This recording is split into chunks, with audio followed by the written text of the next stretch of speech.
evening, good night, good afternoon, depending on which part of the world you are. Why I just keep laughing? Why am I this excited? Well,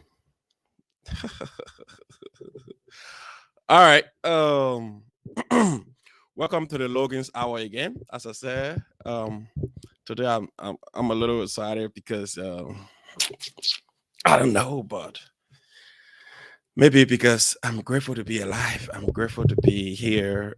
I'm grateful to always serve you, my people, my good people. Uh, with all you, I can be here.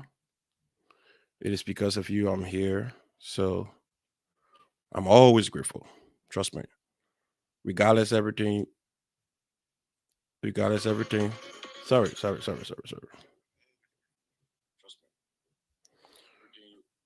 Regardless everything you see me going through, I have smiles on my face because of you people.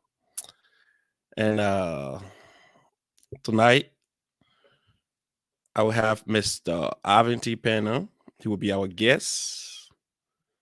But before Mr. Aventi Pena comes in, we will talk about few issues concerning Liberia and the rest of the world. Like I said, Saturday gonna be our brother G consistent baby shower. If you live in a part of Indiana, or specifically if you're in Indianapolis, it will be an awesome thing to do to go and celebrate with your brother G consistent.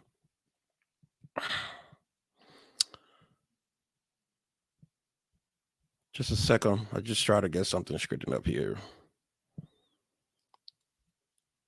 1, 2, 3, 4, 5.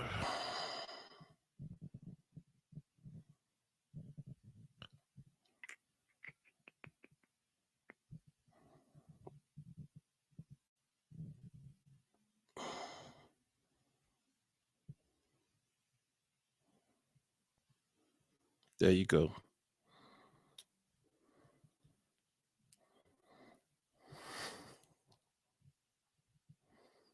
There you go.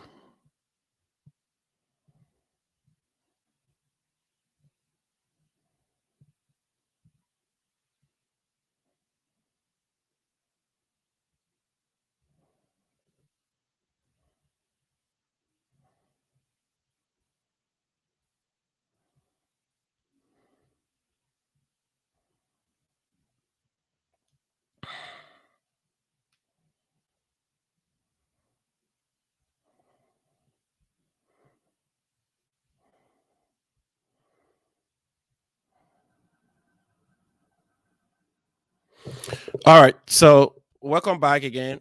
I'm sorry about that. But today, as I said, there are too many interesting going on, most especially in Liberia and the rest of the world. But first of all, I want to first acknowledge my good um, followers. Those of you who always coming on. Those of you who always making sure that this show is going on. I appreciate you people. My Liberian community of Indiana. I want to say kudos. I'm so excited with all you people. This show will not be a success. And to the rest of my folks in Liberia who always join us as well, I want to say thank you. Sometimes you people leave your busy schedules to come and join us. So we will have Mr. Penner here tonight, and we'll be sending Mr. Penner the link shortly. He will be here by 6 o'clock, as we stated. And tonight, as I said, it's not going to be a real specific topic that Mr. Penner will come here to discuss, but it's just going to be an open mark. Because when I spoke to Mr. Penner said he just want you people to ask him any question. Any question. Because if you all know Albert Einstein said these words, and I quote, he said, a person who never make a mistake never try anything new. So mistakes is part of trying. So Mr. Penner going to be here tonight. Mr. Penner going to be here to answer any question you ask him. So if you have any question, Mr. Penner is the former president of the Librarian Association of Indiana. Mr. Penner is also representative hopeful of district number 8. So trust me, he's not shying away from questions because he going for the representative seat in Liberia district number 8. You know the side that he going to represent. That is in the heart of Maserado, in the capital city, right by the Capitol buildings. That's the real part of the politics in Liberia. So trust me, Mr. Penner, we appreciate if the community can come out tonight. If Liberians from all walks of life live in Indiana and live outside Indiana, they're asking those basic questions, he will appreciate, because trust me, we all need to fight to make our own. We all need to fight to make our own. We have to be strong when it comes to our attitude. Because Albert Einstein said, weakness of attitude becomes weakness of character. Tonight, we will have one of our own. One of our own. You see me? I keep succeeding for one reason. Because I never pull anybody down. I'm the type that always wanting for people to go up. I always love to release people of their potential. Let me see what you're capable of doing. Holding people down, those are the mentality that we took from our slave masters. You know the Romans back in those days,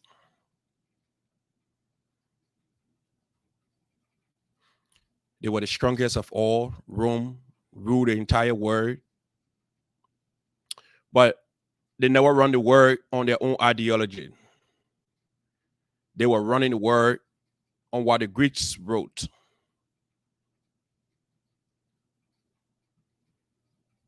You know, the great thinkers back in those days, it was Aristotle, it was Plato, it was Socrates. They invented what we have today called democracy, but then they call it democrata. It is the word we translate today, we call democracy. And in the Psyche, what is wrote in the Greek philosophy, they believed that leadership was a gift from the God. So to become a leader, you ought to be somebody who is extrovert. You should be able to talk more. You should be able to be seen. You should be able to express yourself. In their psyche, they believe if you can do all of those, if you have those characters or the characteristics, it means you are a leader. And I'm from a different school of thought. From my school of thought, everyone is a leader. Everyone has some leadership qualities. You only need the time to try to demonstrate that leadership abilities that you have that is in you.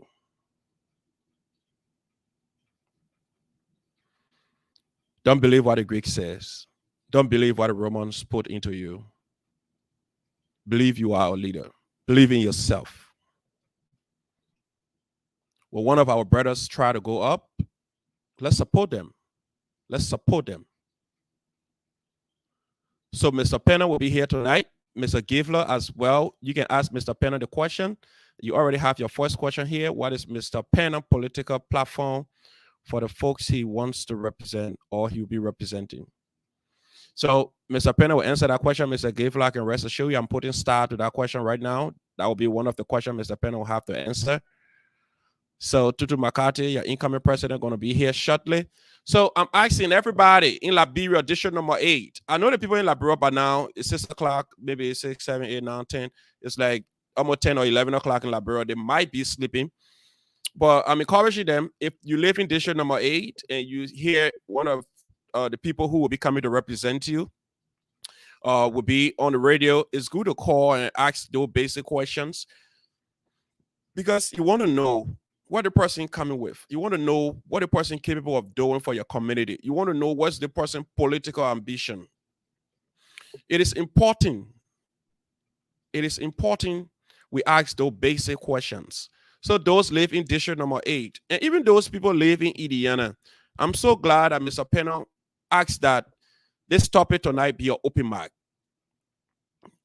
Because it is an open mic, you can ask him any question. You can ask him about his time served in Indiana here as well. So Mr. Pena will be here willing to answer your question. You can ask him any question. And trust me, I wanted to talk about the CPP issue, but I feel as well, let me just let it be. But let's Mr. Pena come on. Let's ask Mr. Pena those necessary questions that is necessary for the growth and development of our country. Because, like I said, if we don't do it now, when will we do it? When will we do it? It's better to do it now than to keep holding on. So Mr. Pena going to be in studio shortly. Mr. Pena have received the link. So we are hoping that, Mr. Pena going to join us in a split second. So let's have the discussion. The Honorable Vice President, Honorable Joshua K. Powell. Our dear brother, I'm a man I can call Blue you. So you see that? I think he's supporting Mr. Pena. He said Labrador needs, okay, let me post it before your thing. All right, this is Mr. Joshua K. Powell. He said Labrador needs young people with bright minds and good characters. I wish Honorable Pena the best. Thank you, Mr. J. Joshua K. Powell. So, Mr. Ivan Pena, Mr. Joshua Powell, wishing you all of the best in your endeavors. And we have another question here from Mr. Anthony Givler. So when you come in tonight, for me, I'm just going to be here to moderate. But all of the questions tonight are going to be asked to Mr. Pena. They're going to be coming from those of you out there. So I'm encouraging you out there to tap your question. Ask the question to Mr. Pena. Because this is important. Because, listen, a representative hopeful is not somebody small. According to the demarcation in Liberia, that person might be representing close to 32 to 35,000 people. Imagine 35,000 people life is trusted into the hands of just an individual because he's going to be making policy for those people. So it's important that when we have our leaders coming up here, sometimes our emerging leaders trying to face us, let's ask them some of these necessary questions. It's important. So Mr. Pena tonight says he's willing, he's open. He's going to open himself up. So whatever question you have for Mr. Pena is seeking the highest seat in Liberia, district number 8, Maserado County. Mr. Pena is the former president of the Liberian Association. Mr. Pena is currently the founding member or the founding chairman and founder of Vision for Success Global. So he's representative hopeful. This is Mr. Pena. Those of you that don't know who Mr. Pena is, this is Mr. Ivan T. Pena. Those who live in Indiana, some refer to him as the man who wake up the sleeping giant.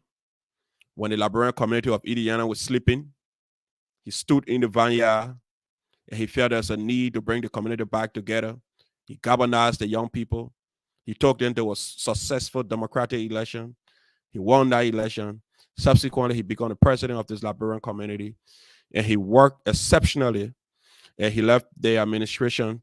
He led it to a successful election that brought in Mr. Rufus Tati, and today Mr. Ivan Pena. It's not just stopping in Indiana.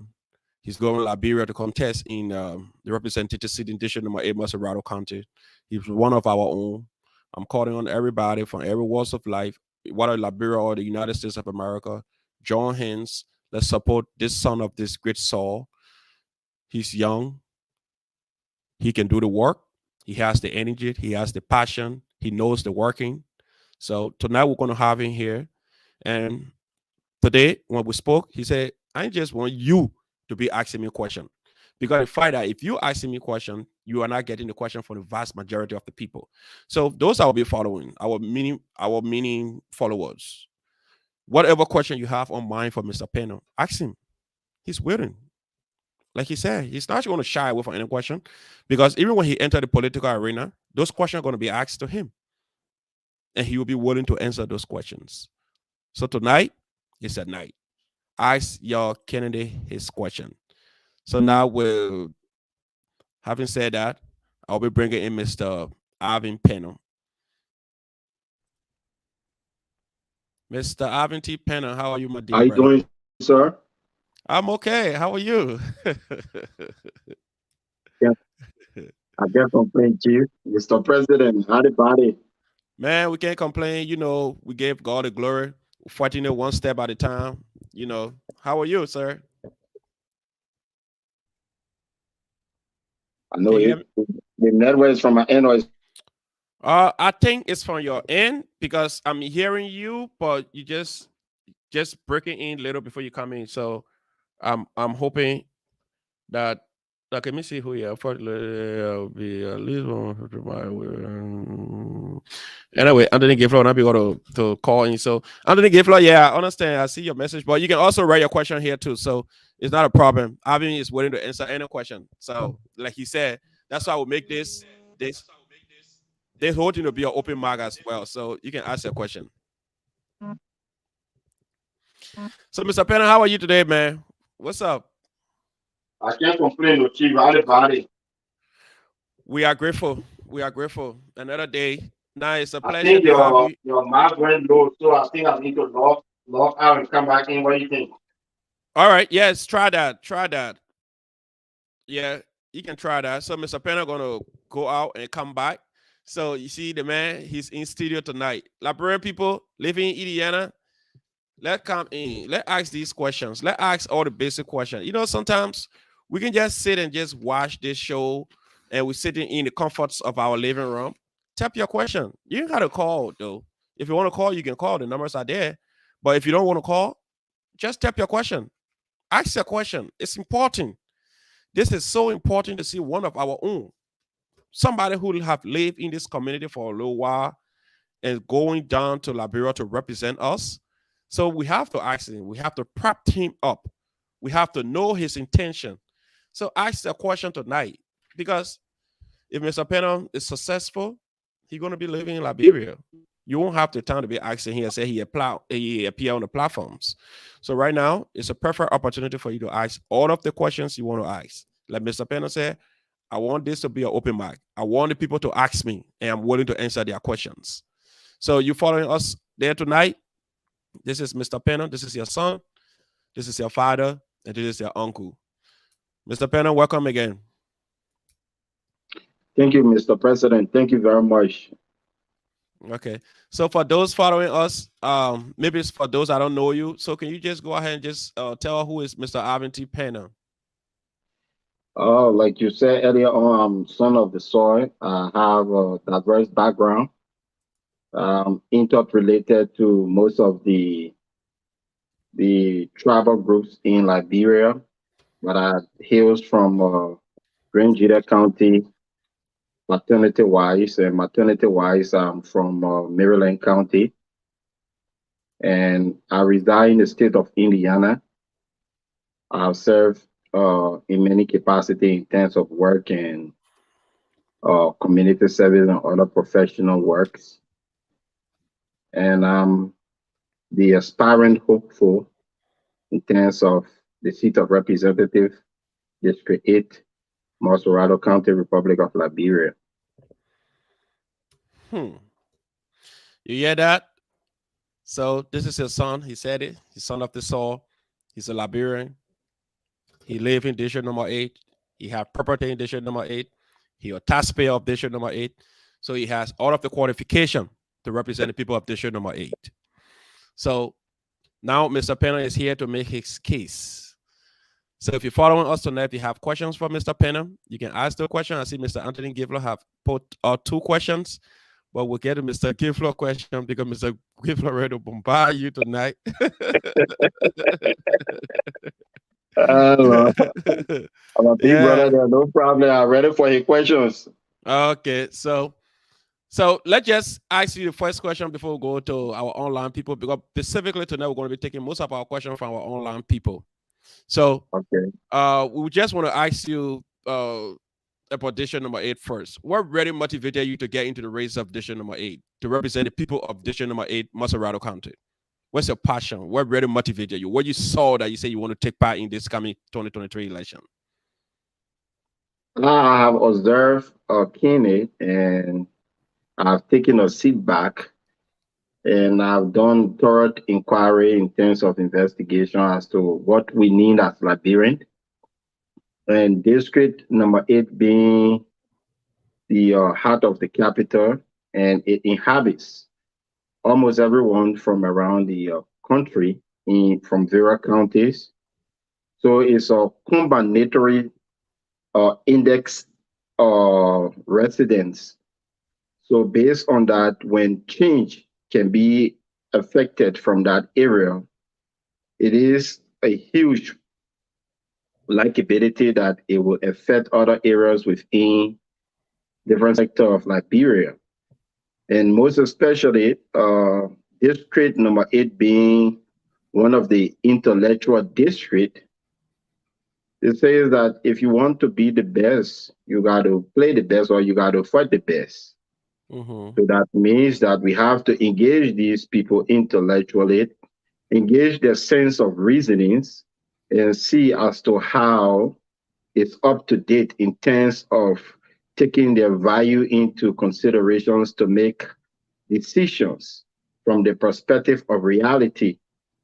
And based on some of the inquiries made and data collected, I don't think the decisions of the people and the actual representation on behalf of them is affecting them in that directions.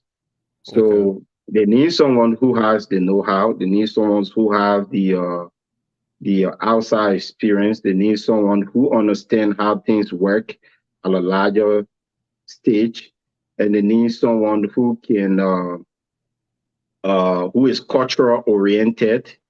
They need someone who will be an example to not just the generation, but going to serve as a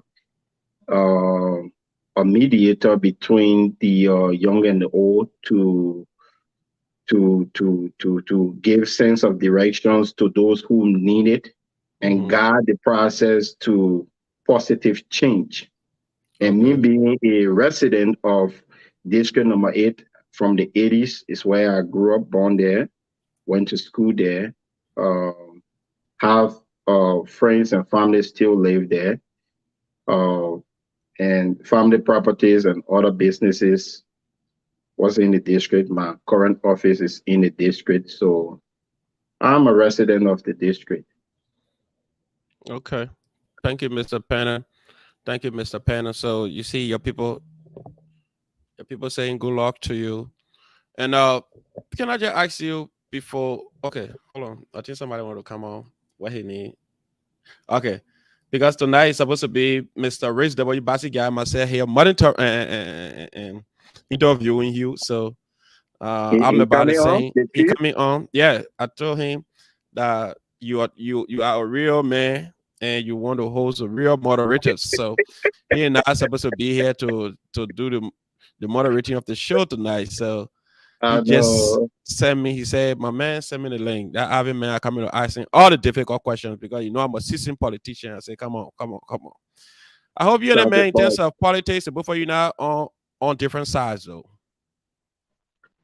I think when we look at the philosophy of progress in terms of in what direction we want to see Liberia move, here I share similar ideology, but when it comes to the party alignment, we stand on different positions because he belongs to an institution, and I stand neutral.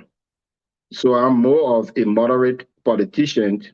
I speak to the issues, and I come from the background of traditional politics, which means that we want to see Liberia to have its strength at the 21st century, at the table of having some prudent discussions and issues that will affect us, and the fortitude we bring to the table to engage the society at large and moving forward to represent us adequately. So, but he and I share similar philosophy, and we hope to see Liberia progress in the interest of all.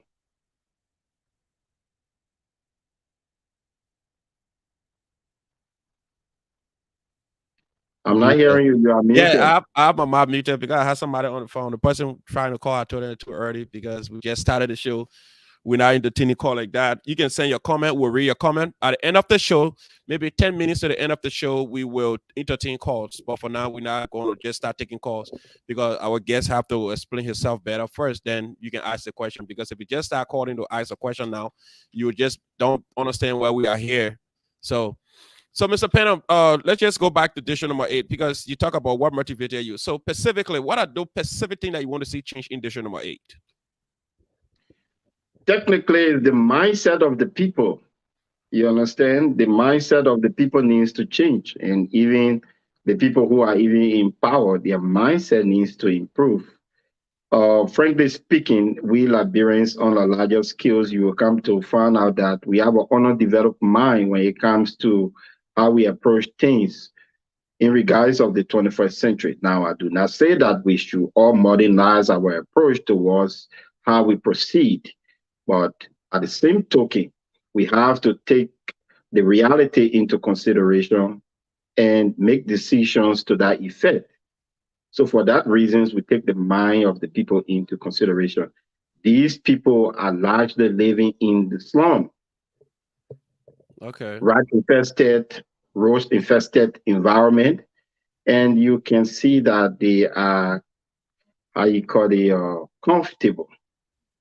And you would not want to 100% blame them because you have to also take the system that work against them to put them in that kind of situations. But at the same token, if we also look at the biblical text that says that all men are created equal, then that means that you are also liable not to be influenced and controlled by other people to that kind of level, because you yourself supposed to know best for yourself. So all of these things taken into consideration, we take the mindset of the people into consideration, their living conditions, their economic situations. We take the crime rate into consideration, and some of them, there are some approaches that are very violent oriented that they are comfortable with, which of course in a more standardized society is a crime. Like some of them will intentionally beat their wife or constantly, professional people, and think it's okay. Some of them will intentionally break the law. Some of them will violate rules that are not supposed to be violated and call it the Liberian way of life. So there are a lot of things that should be taken into consideration. And early child sex and all of these things is affecting the society, and it's not something to kind of take into consideration as a country that won a reputable character in terms of dignity at this time of life in the 21st century. Thank you so much, Mr. Pena. So we have been joined by Honorable Rich W. Basigia, former Deputy Minister at Information, Cultural Affairs, and Tourism. Okay, you want to use your other? Okay, so I'm just going to get this one from up here. All right. So, Mr. Basigia, welcome to the Lookings Hour, my dear brother. Thank you, Phil. Thank you. Honorable. I know what I hear myself. Can you, Oh, Mr. Logan, thank you. I think all I right. hear it myself. The vibe. Oh, you hear I me? think Are it's you? from your other phone though. Yeah, because we are seeing you here twice, so you just gotta hang up with one.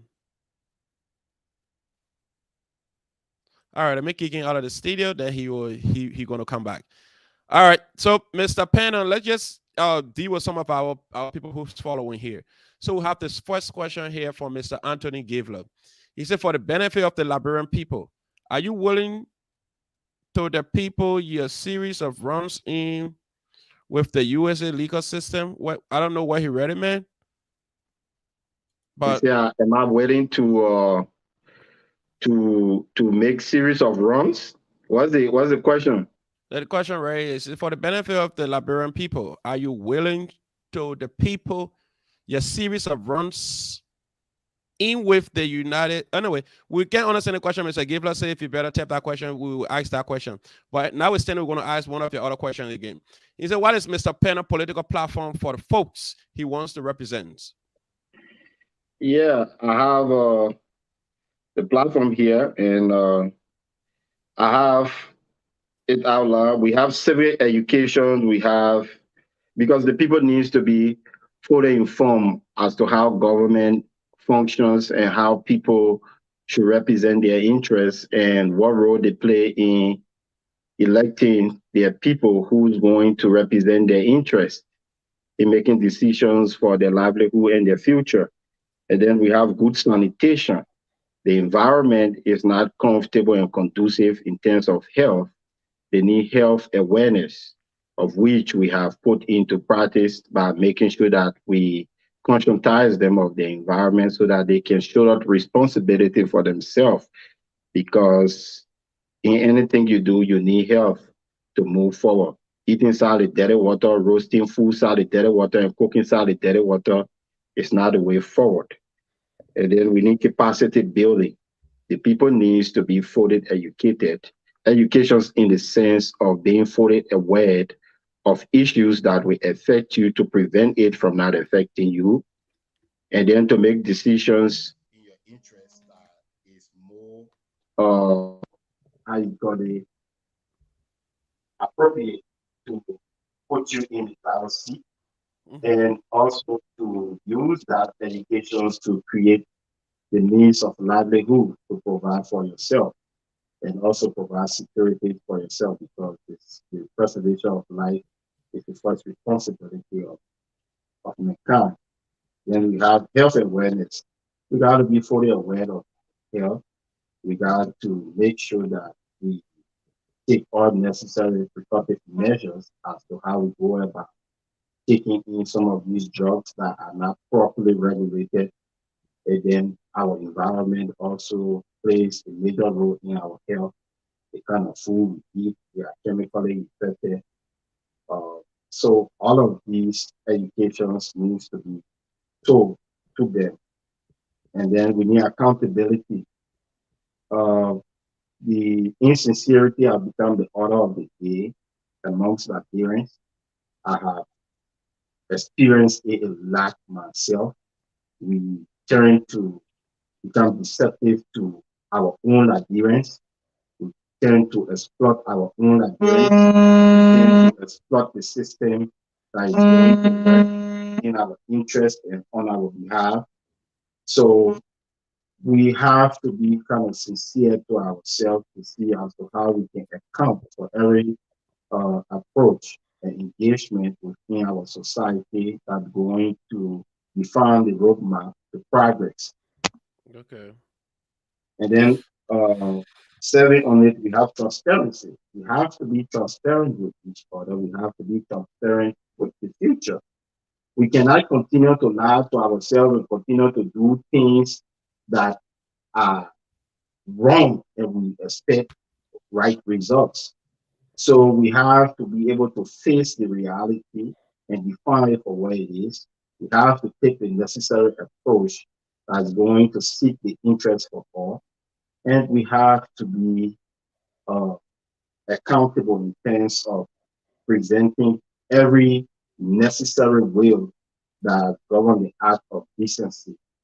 So we need to to interview that. That is being introduced through my office and a couple of people who I have worked with over the years, and people who have known me will know that I'm a very transparent person. And then we have the women and youth empowerment.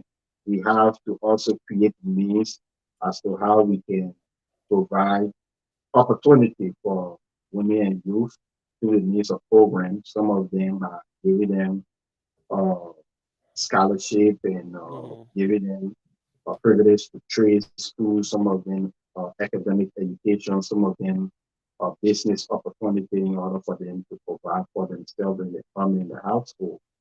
And we have the development. Well, all of these things, then people will be gearing towards development because one, they are capable and competent and they Mhm. are capacitated to do things for themselves. Instead, is you don't do things that other people can do for themselves or don't do things that other people can do for you. So when these people are fully capacitated and well informed as to how they can take care of themselves, how they can go about things, how they need to go about abiding by the rules of law, by giving transparency and accountability, then I think we all will be moving towards development, and which is a continuous process as becoming positive change. Then we have Okay. better representation. The people needs to be properly represented by making sure that the tax will is properly executed in respect to passing the necessary laws that will target a concentrated act that will affect the people positively within the society. And then Mhm. we also have to look at the various ministries and entities that found themselves within the bureaucratic uh, bureau so that they can be fully regulated and answerable to the needs of the people in terms of delivering to their livelihood, which is the oversight. So with these things being done, I think the representation will be much more better, and then we'll be able to see things going in the directions we want it to be. Then we Mhm. have the improved education system. I think you see some how you call it, some videos circulating around these field days, Yeah. where some students even graduate, they don't even know A from B from. And even teachers, even in the schools, cannot even teach these students properly. I'm not Mm. saying it is throughout the country. I'm not saying every students are not up to tax, but Mhm. we want to see a much more responsible, educated or educational system that is workable, that is respected from the elementary level all the way to the university level. So we Okay. need a much more better education system that we all can be proud of and make sure that that education system can account for the results and can be proud of the output from its products that will come out of it. Thank you so much, my dear brother. So, Mr. Basiga, I think he got some little thing going on there. So I'll just go back to some of the people who follow in here and ask their questions because we want the questions keep parting and it gets so much that we cannot ask all of the questions. So we're going to come back here to our brother Mackay. This is the question from our brother Mackay. Mackay said, Mr. President, considering the tenacity of some of our political opponents, especially the incumbent Akara Moses Gray, what will you do different from what Akaras and the rest of and the rest that are currently in the legislature are doing? I think I'm vision oriented. We have to define positive change and we have to lead the people to a more appropriate and decent livelihood. And when you do your own analysis and take your tour to do a view within the area, you will be frustrated by the lifestyle of the people. First of all, you got crime rate that is rampant within the district. I Mm-hmm. have started to target those who are accused of committing those crimes. Some of them are working with me personally now to see as to how we can divert them from continuously indulging into those behavior, and they have start singing that Alvin Peno say we shouldn't harass people, we shouldn't check the phone, we should go to trade school so that we can become better people or persons for ourselves and create a livelihood. So we need that. In so doing, when you speak of the incumbent, he's a member of parliament, like I said on the other show. He's not a representative because the interest and the intact will of the people is not yet delivered. And you have to be able to properly represent the people by making sure that the ministries and entities that are responsible to provide service for the people are working effectively to deliver to the need and service of the people. They are not being done. I even have to use a medium the other time for them to even clean a pile of trash in front of the Sony Wayne Clinic, which was there for almost 2-3 months. I had to send my people the recorder. I have to go on radio. We talk about it and use the media to harass them before he could even call the city mayor for them to be responsible to go and take the trash off that place. So we will define positive change. We have mechanism, and when you look at the platform, it is spelled out. These things will be done. We have the manifestos that further spelled out the approach as to how we're going to adequately and properly represent these people and make sure their interest is well seek, and make sure that we bring them at the table so that they I can't themselves hear can the be chairman. part of the decision making. You're not I'm hearing not him? hearing you. You sure, Riggs? Mr. Pena, go ahead. Let me see if Rick's not hearing you. You hearing me, I'm not sir? hearing. You hearing me?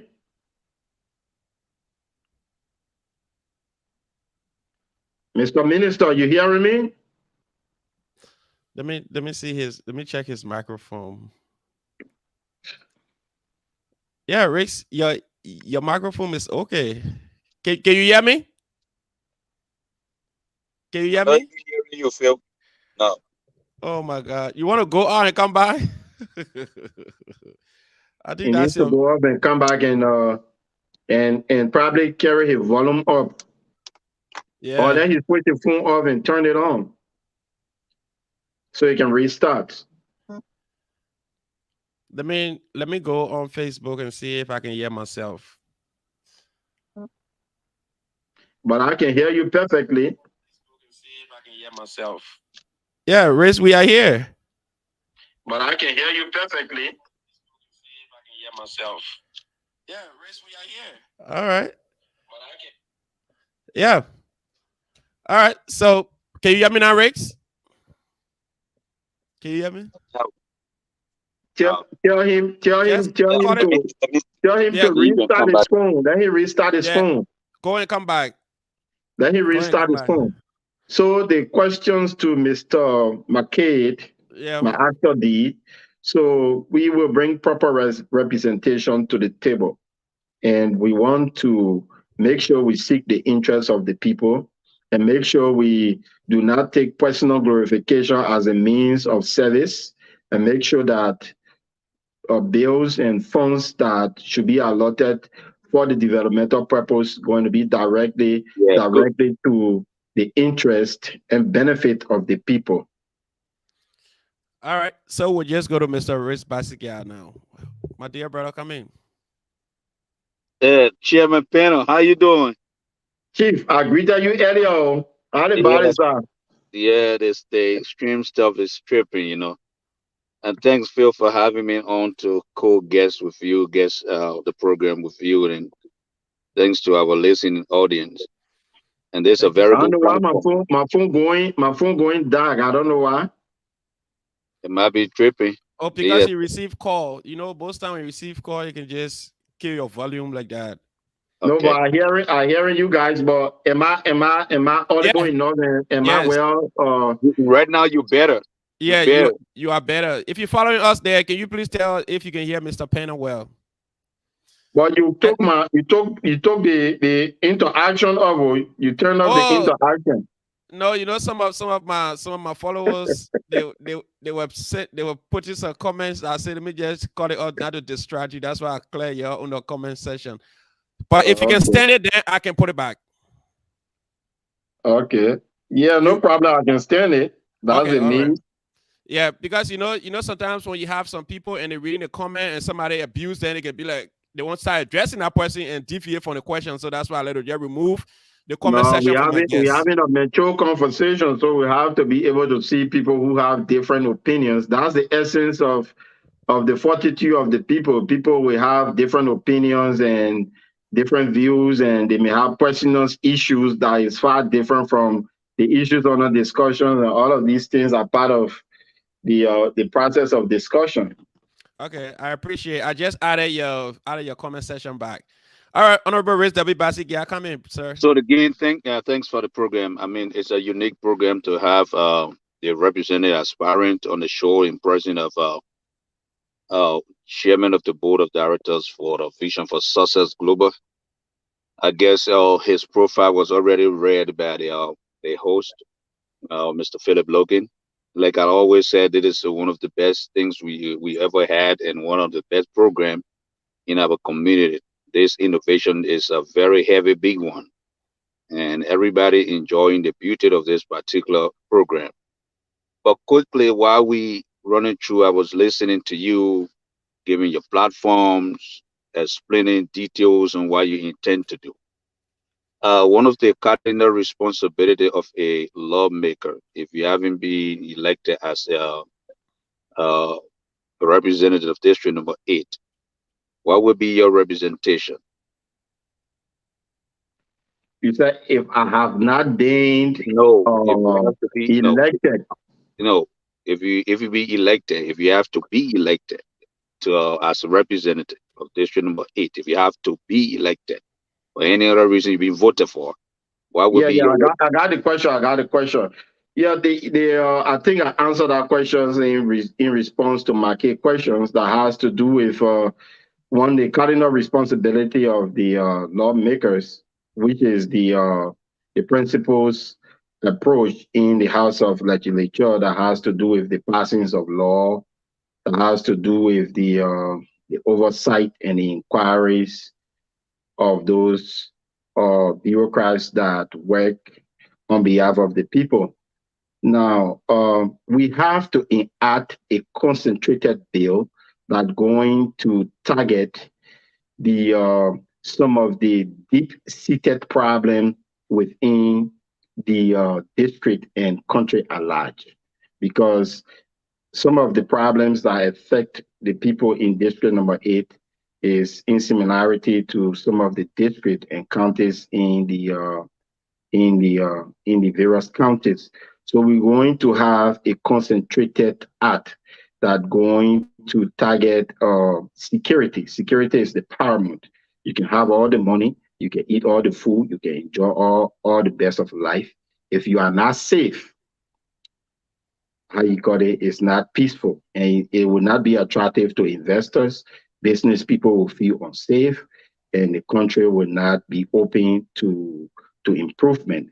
So security is one of the most that Liberian need, and we need to enact a bill that going to take a much more rigid approach, and because of the deep seated or the deep causes that we have observed, we have identified some of the groups and the sector of the populations that are likely responsible for that. So we will have a targeted programs that will be able to provide for them and that will be able to deter them from engaging into activities that will make the country unstable.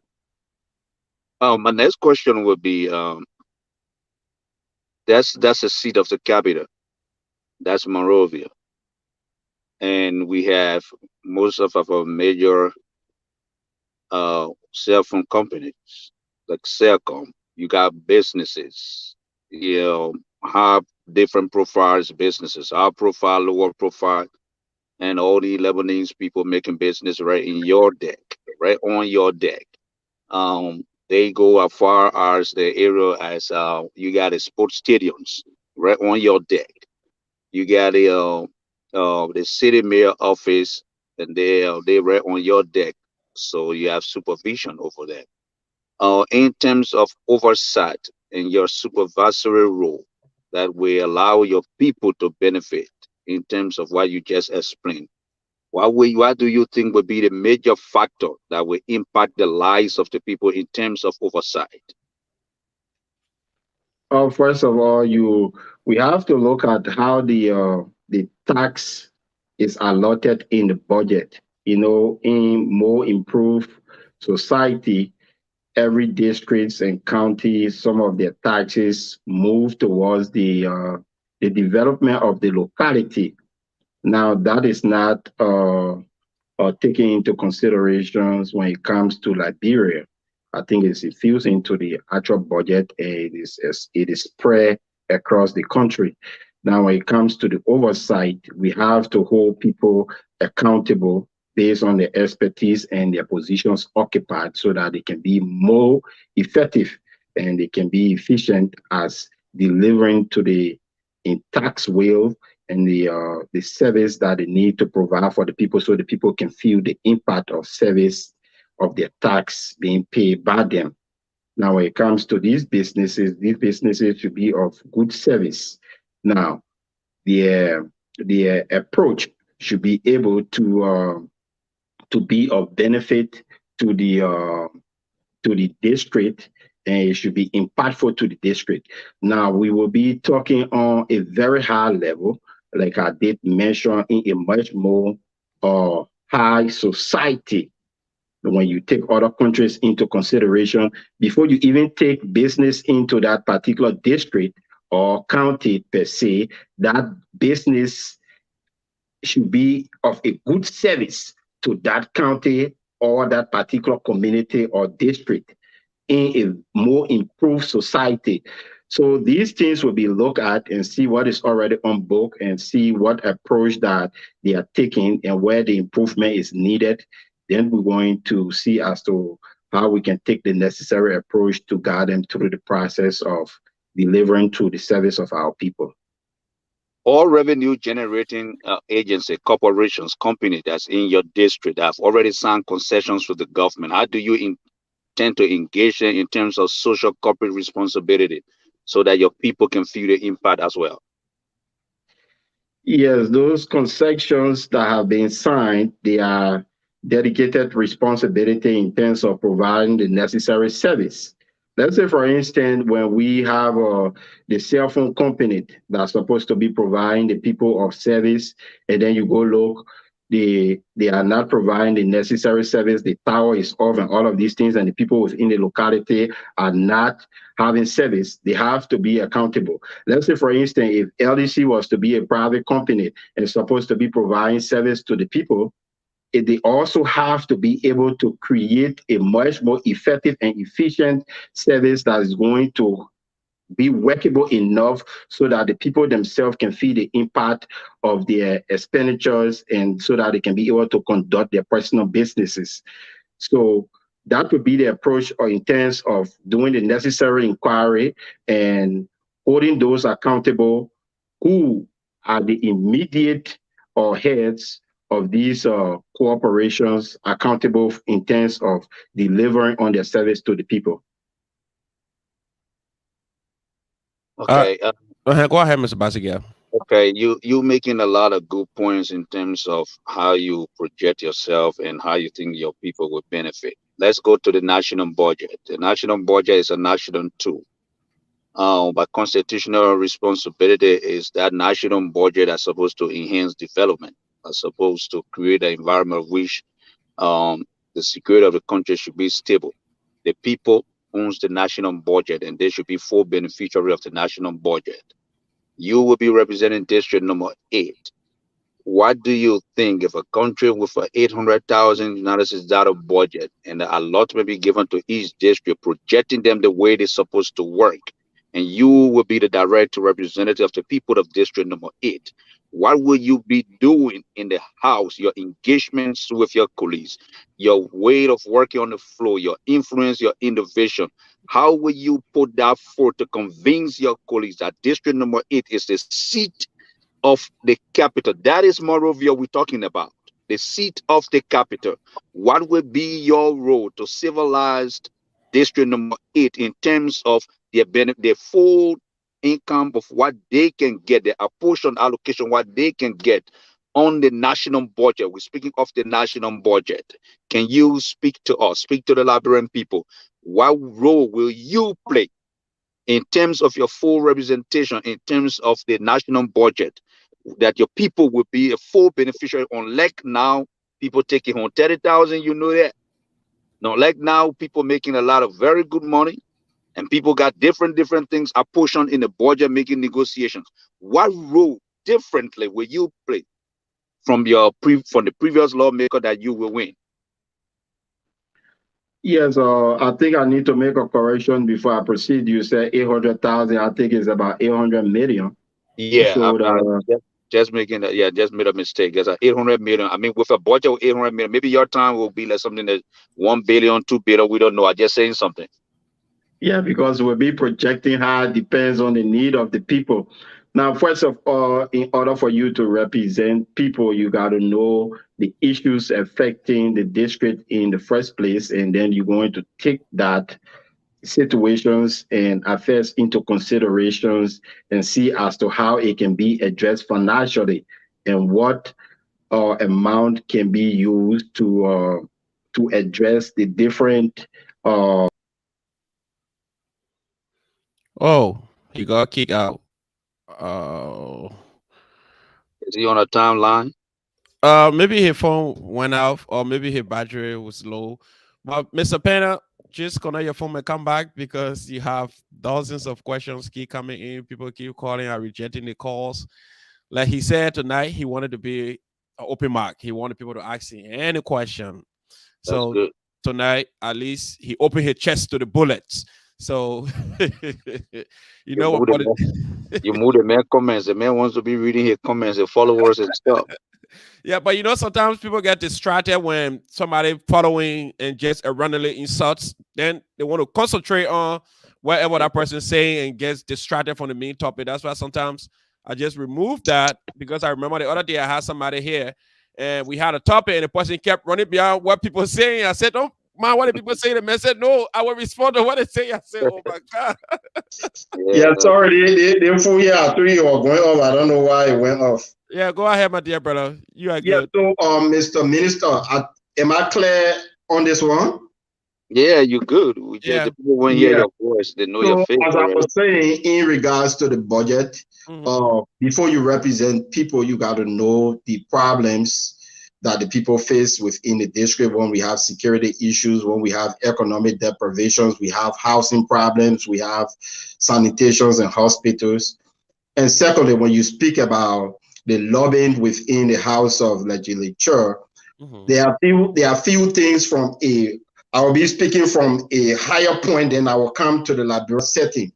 From a more professional outlook as to how budgets are passed in terms of allocation, sometimes you look at the county need in the first place, and you see that you can work with your colleagues within the same counties so that you guys can be able to affect the particular budget within each one of your districts, having shared problems within those various districts within the same county. You look at that and take it into consideration, and you build that kind of relationship first. So that means that you'll be amalgamating much more forces. Then you also look at the alignment in other counties, because there are other people that will be representing other counties that may have similar problem, and you see as to how you can also align with them as to how you guys can have one voice. Because technically, if that amount of let's say we look at security, for instance, and we are focusing on District 8, and we're making sure we're cracking down on security, and we need about 500 million to crack down on security in Plebo or in Lofa County, there may be similar problem too. So that means that we will be building that kind of network to see as to how we can have voices that will be able to support that bill so that we can have the share bill spread throughout those 0 districts, and it will be affecting the county at large. Now, when it comes to some of these budget allotment and advocacy within the process and on the floor, it has to do with serious lobbying. It has to do with the ideology. It has to do with the interests of the people. You have to bring people who already have the interests of the people and waiting to affect the change in the direction it's supposed to be.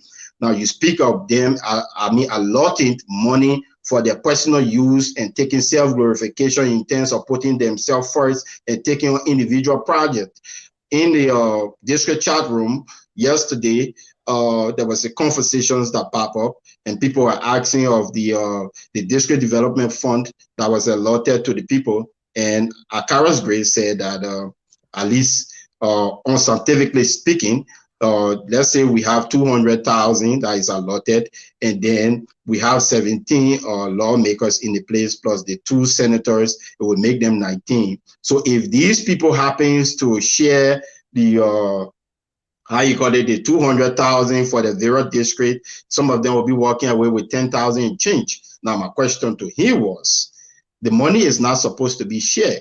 There should be a targeted project that money can go to, so the county can feel the impact within that particular county.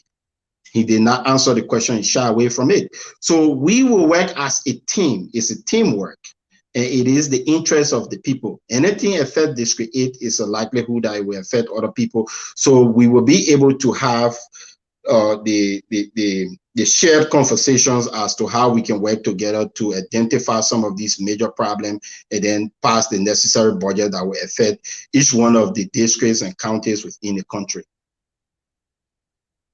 That is good. I mean, in terms of exercising the national budget and impacting the lives of the people, you have to lobby. You always have to engage with your colleagues. There are several ministries and agencies that have to come up with the policy prescriptions and stuff. So as the cabinet and whatever will come up with an agenda that will affect the national too, which is the national budget. And so it is important that we know from your standpoint as an incoming lawmaker what you intend to do. Having explained that, I mean, there are a lot of things in terms of our country, the economy of the country. Electricity is a major problem, and you know that. You got the experience from here. You can hear what happened in Liberia. The security of the country is a high risk currently. We got less than 18 months to elections. The road mapping, the networking, the road mapping, the roads and infrastructure of the country is way back, and things are going backward instead of forward. And you're going to make representation on district and on our behalf, district on our behalf as Liberians. In terms of all I have just explained, agriculture, the economy, the roadmap that has to do with the country, the roads, networks, and what have you, and we don't really have the people that have the necessary finances in connection with the expertise of what they're going to do for the people of Liberia. So in terms of the country's economy, what's your thought? What do you think you're going to bring forth as an expertise that are going to impact the legislature, that our people are going to gather in conscience to know that there is a full representation at the level of the legislature, that our people are going to benefit from the country's economy? Because, I mean, people are jobless. You can have concessions agreement and companies in your district, and your people crying to your house and asking you to build latrines and asking you for handouts and coming for pump and all that thing. These are old models. What will you really do to impact the economy in terms of the people getting jobs as you look at the current economy of the country? What your role you think you're going to play to influence the society that will help your people get the needed job necessary? Yeah, first of all, you have to thank you for the question in the first place. And we have to understand as Liberians that the world has agreed that in order for us to move forward, we need to have strategies outside the educational sector so that they can strategize and visualize the affairs and project the future of the country in terms of defining it well-seated idea so that it can be protected through the means of the academicians and other people who have the institutional educational know-how to articulate the issues. So now what we want to do is to identify a couple of strategists who are well trained, both in and out of the country. Liberia has to adjust itself to the 21st century model. Now, the issues of participating into the 21st century developmental approach, it is not that we're going to negate our origin nor who we are.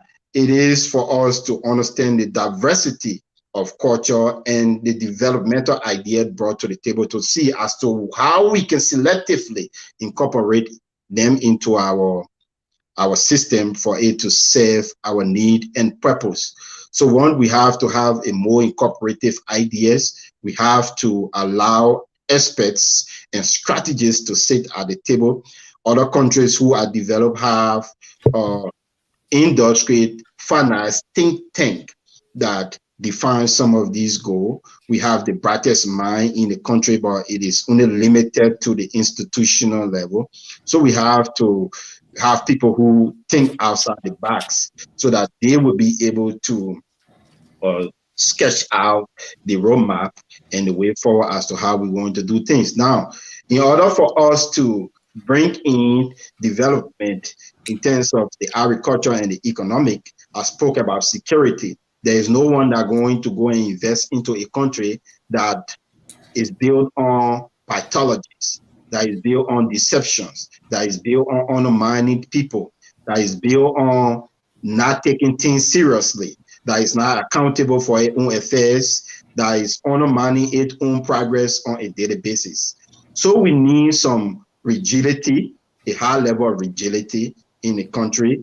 We need a more or drastic approach towards change on accountability, and we will be able to affect that. Now, most people, I've been around for a while now. I've been to the honor war. Sometimes you are trained to learn how to kill, but it does not mean that you necessarily need to go about killing people.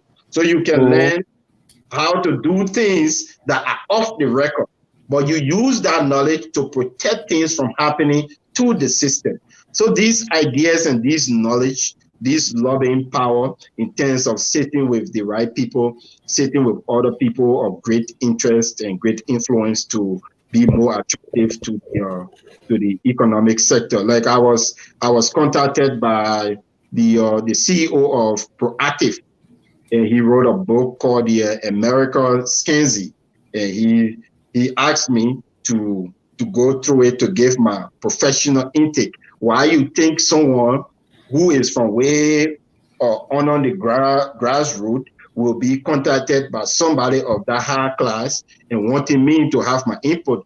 So there are some of the uniqueness that we bring to the table, but it's not shown to our own people, or our own people have not valued these things.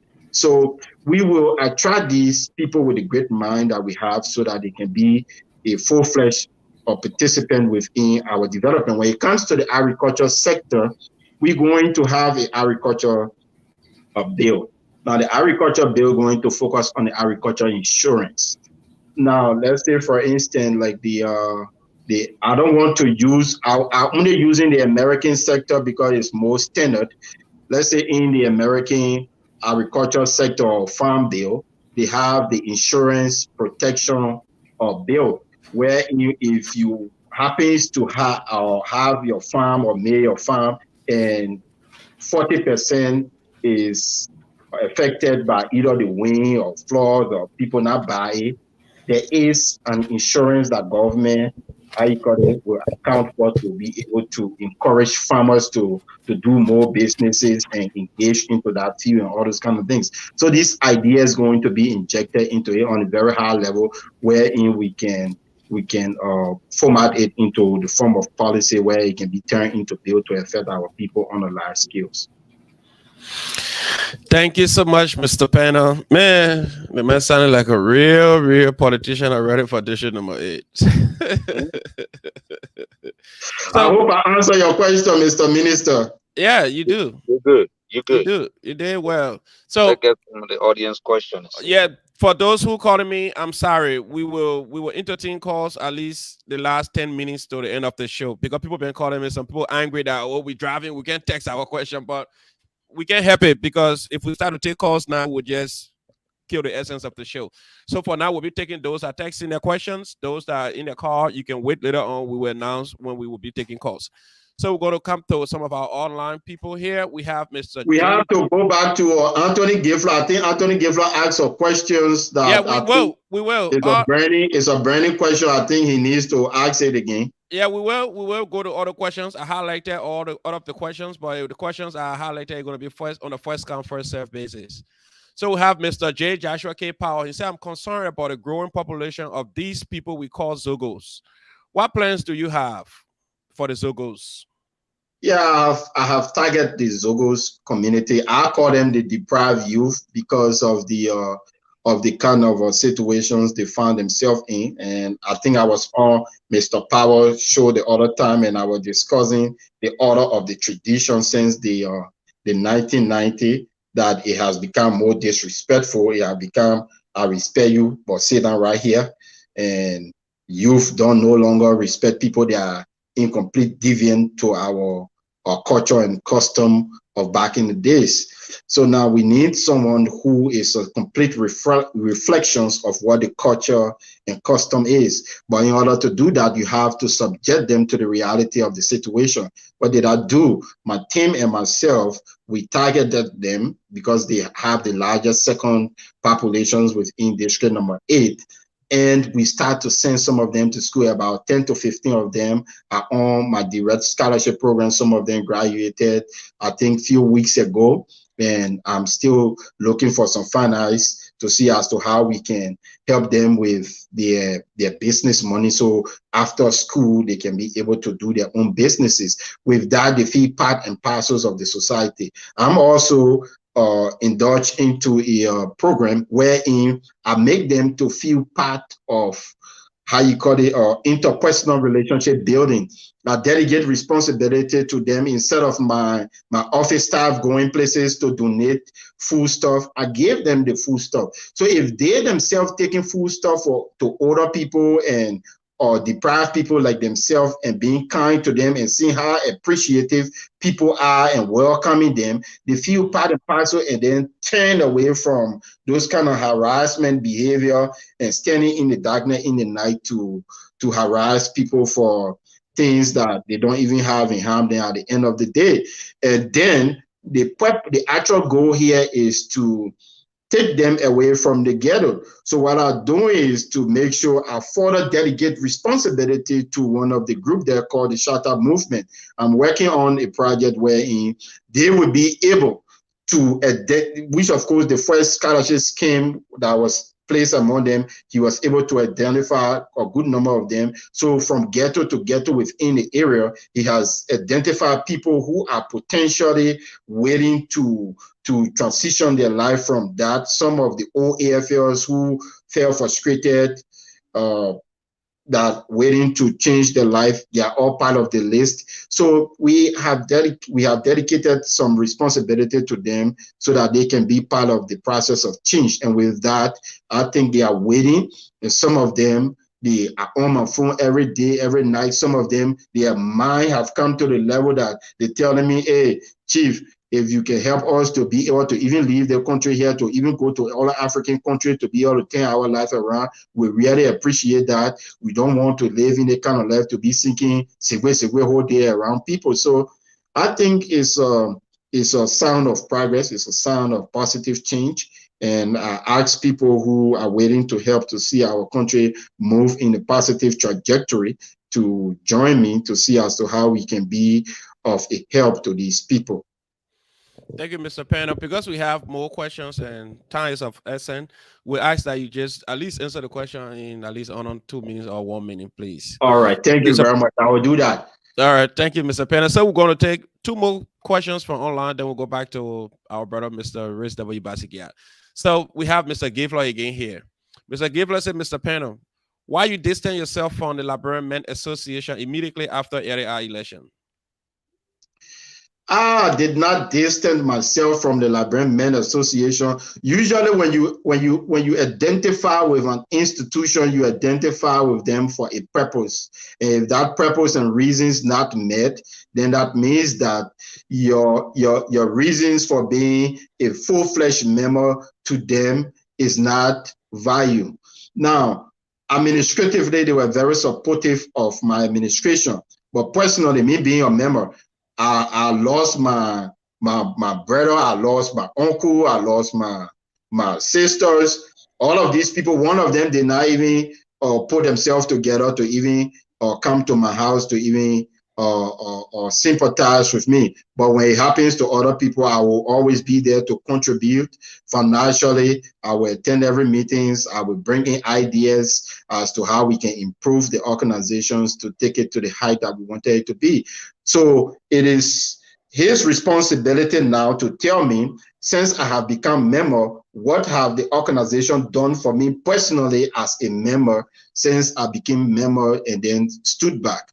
So there is no personal benefit that I saw, even though I saw it from a leadership perspective and in terms of making decisions as to how we could improve certain status within the community, it wasn't also met. So I have my personal differences, but it's not that I'm not a participant of their activities, but I just decided to suspend my membership because personally it wasn't beneficial. Thank you, Mr. Pena. So we will just take one more question here, then we'll go back to Mr. Riz W. Basigia. So that question is going to be from our brother G Consistent. So G Consistent question is this. Hello, Mr. Former President of the Liberian Association of Indiana. What are your principles that you would not violate in serving our lovely people in Maserati, specifically District Number 8? I'm a very rigid person when it comes to implementation. I put people first. I make sure that I respect everyone. And they say what goes around should come around. And accountability and transparency is one of the hallmark. And to you, even though there are a lot of crocodile that goes on within the place, if you ask people within my office, even though they want to do that kata thing when it comes to putting light in building, bypassing channel, I told them no. So I'm very, very strict when it comes to doing things. Now, people may have heard other things, but some of them don't know me personally when it comes to how rigid I am when it comes to implementation and how I approach the system of legality. So we will abide by the rules that govern our out of existence and our fundamental principles as people of Liberia. All right. So just before I go to Mr. Basigia, because I can see the man on top now. Just a second. So before I go to you, let me just take this quick question from McCabe, because it had little English to what you just explained. So this is my question from my brother MacArthur D. MacArthur D asking you, Mr. President, this is an open secret that each lawmaker makes $15,000 a month. Upon your ascendancy as representative, will you take the same $15,000 a month? I think it's something that if it is legal, it's something that we have to work on, because I said on one of the show and one of the interview that you cannot spend what you don't have. And secondly, we have to also look at the expenditure bracket on the livelihood of the people before we ourselves take incentive. What is it that it is too or difficult that we are doing as lawmaker, or we're going to do as lawmaker that is tedious enough to take that amount? You understand, 2 days a week. I know you serve on other committees and there are other allowance that comes along. So we have to all strategize to see as to how we can dedicate service to the people through the means of sacrifice. And some of these funds can be redirected in the covers of the people, so it can be channeled through the means of the budget to serve the developmental need of the people. Thank you so much. We'll turn to Mr. Riz W. Basigia. You are muted, blow you. You are muted, Chief. Oh, okay. Yeah, Yeah. I muted myself because I didn't want to echo coming back to you Hmm. while you addressing the whole nation, the country, and everybody listening to you. What would be your first major legislation out on the floor? Security. We got to target security. We got to make sure that we all feel at peace. We got to make sure we all feel welcome. We got to make sure that we become more receptive because of the lack of proper security. Even it's affecting the people in the country. People, because of the lack of proper security, people even taking generator in their room. Some of them dying from monoxide.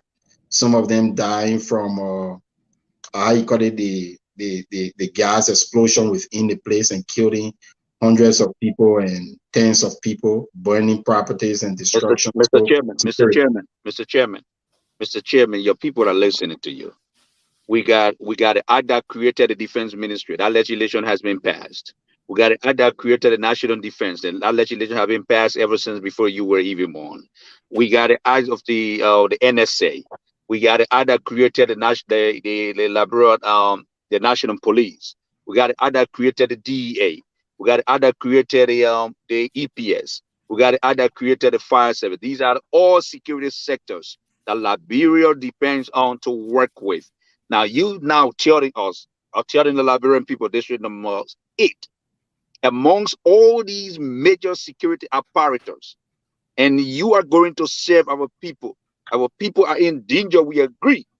You're not talking about modifying or putting in a budget line item that are going to increase the budget of the security, but you are going to the Capitol building to enact a new legislation. That's why you're telling the Liberian people. Now, you said what would be my first legislation. Now, sometimes what you do is that you amend, right?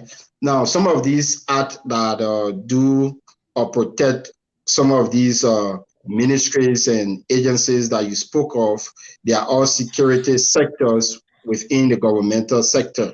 Now, when you speak of national security, it has to do with the livelihood and the economic stability of the people.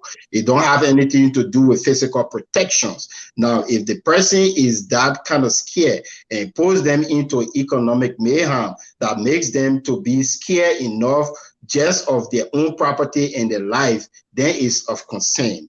So now we have to, that's where the national security steps in. When you speak of national security, that's what national security is. It has nothing to do with all of what you mentioned. Now, when you speak about, we're going to look at some major problems, like I have identified some of the problems, and I said that we're going to have a targeted act that we're going to focus on some of the problems affecting us within the district and the country at large. And the major issue is for us to work on security. Security is one of our foremost. It's not that we're going to make new security law, but when it needs improvement, when it needs enhancement, that particular act needs to be modified, it needs to be looked at, it needs to be enhanced. There should be a proper allocations of finance and funds to be able to sponsor it, to effectuate it to the benefit and interests of the people. Mr. Chairman, you have the Liberia National Police to protect life and property. That's why the Liberia National Police were created for. But they lack resources. The national police lack resources. If you call them, so what will if you call them, what will you do when you begin? I just outlined, I said, if we're going to look at the budget trade of it and see as to whether we can improve or amend.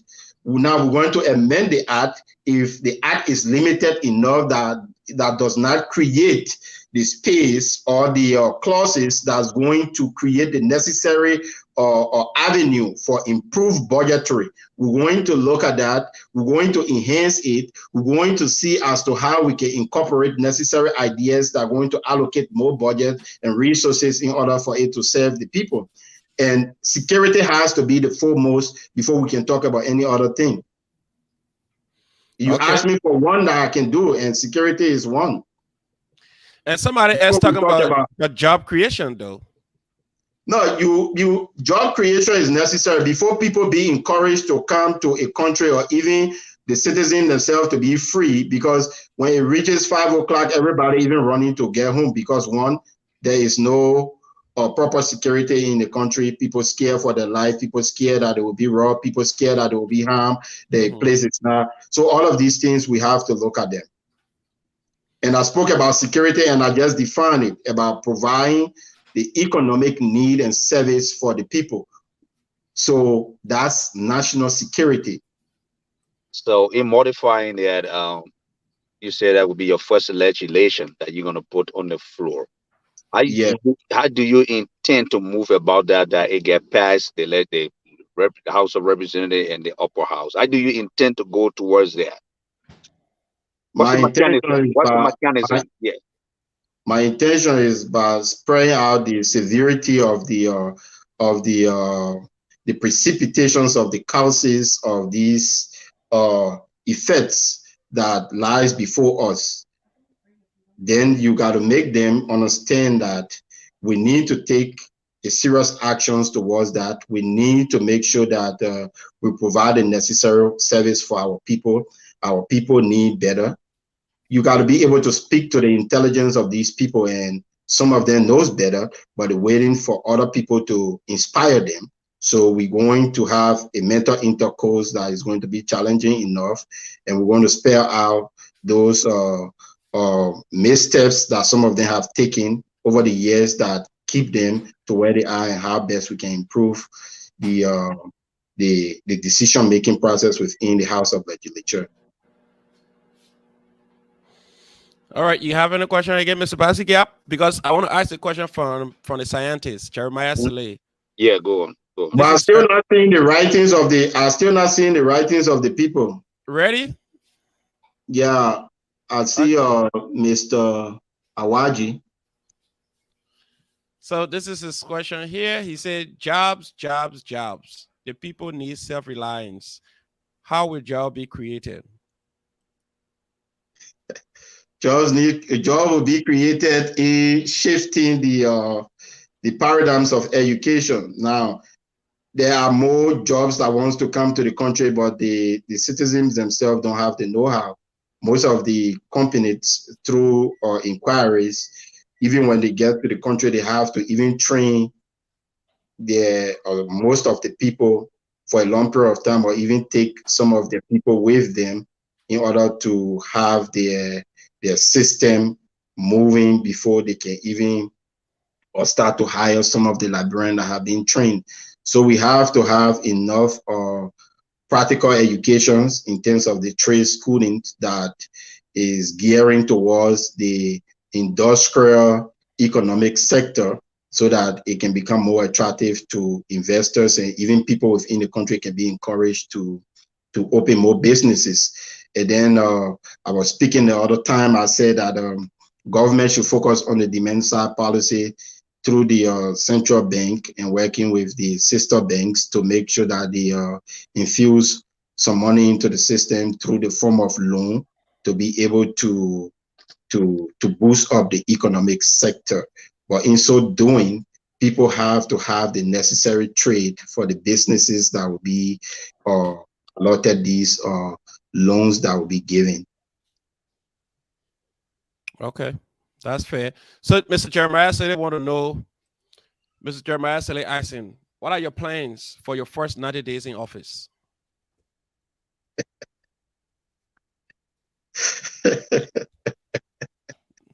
Yeah. Our first 90 days in office is to make sure that first of all we create the awareness of sanitation. The city have to be attractive enough. We got to create the healthcare awareness so that our people can know the healthiness of themselves.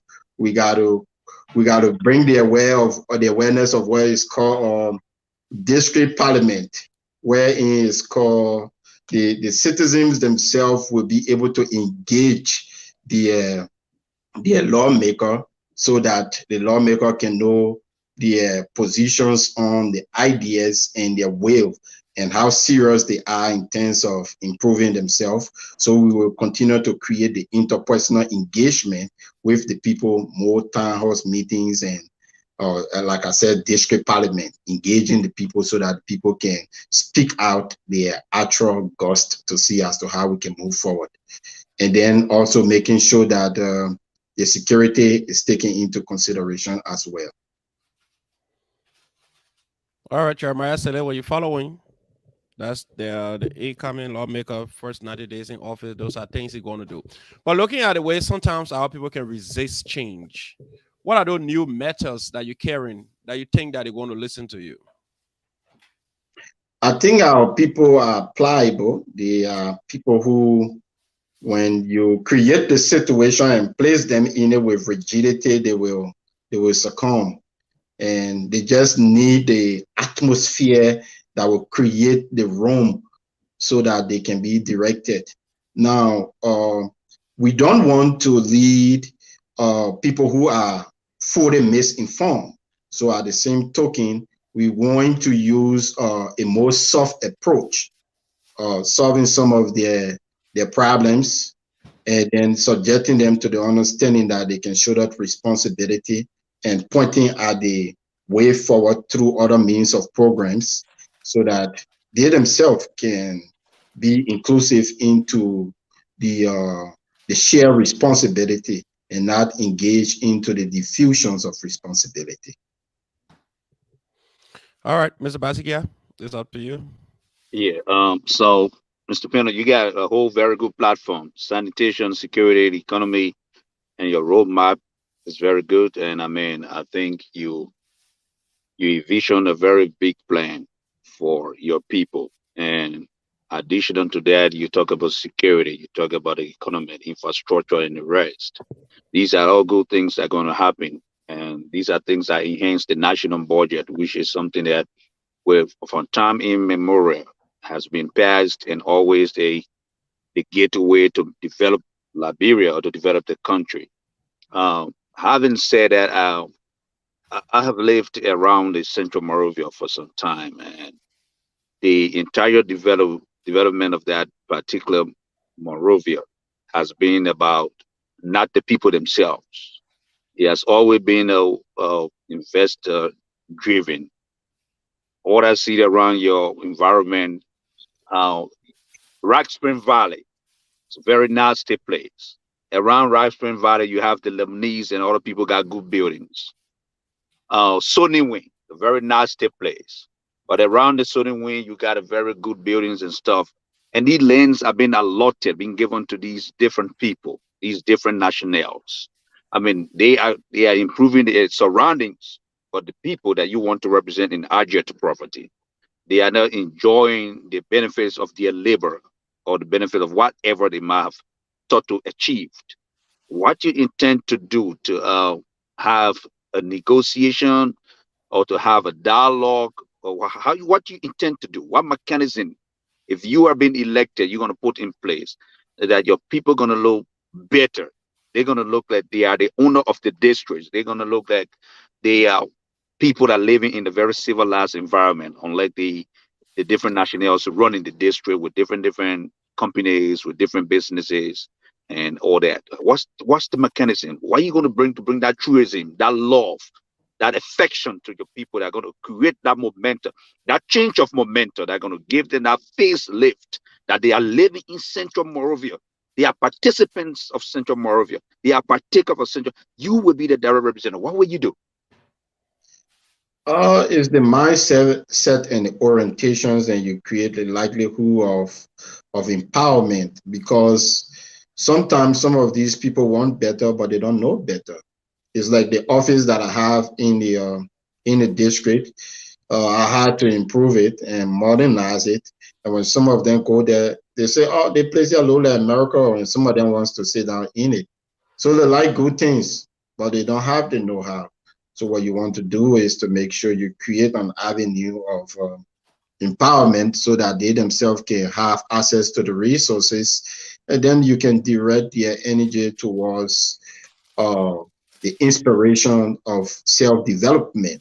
Then you can point out to some of the developmental initiative and create some of the fundings through the means of governmental allotment, through other means, so that they can also be able to be part of the local developmental initiative.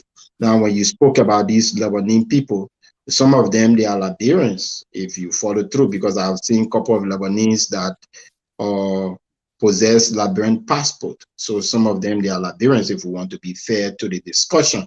So I think developing their own property within their financial reach.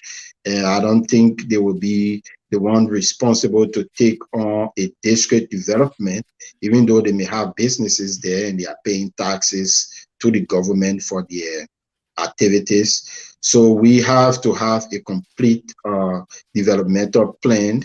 Like I said, we have to bring in strategists, experts who are well exposed and well experienced so that they can help project some of these things, clarify, do a complete roadmap so as to how we can move towards the 21st century development. Because some of these, so when you spoke of, some of the building car can even pass there, and they even build a school there where they have necklace rest out of school and they have bar rest out of school, the children in school, and then music playing, some of them even dancing in the class while they're learning there.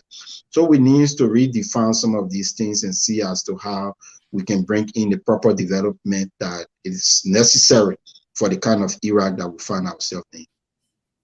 When elected as a lawmaker, I mean, whoever wins as president, why would be your relationship with that person? It will be depends on the philosophy and the idea of the person. Liberia first nationalism. I view Liberia from the spectacles of a traditional country that has its own innate power and ability to project the value of the nation on the ability of strength of the mind, because when these people, as history may present itself, our Basodians resisted people with spears while they were having domination. It was the spirit and the mind of the people. That fortitude needs to be reinstituted.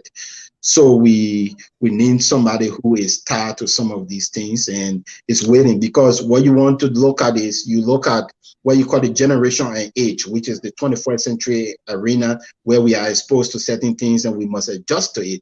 But then you also look at the ancestor and the generation. You look at the ancestor, what they did better and where we are going wrong that is making us not to improve.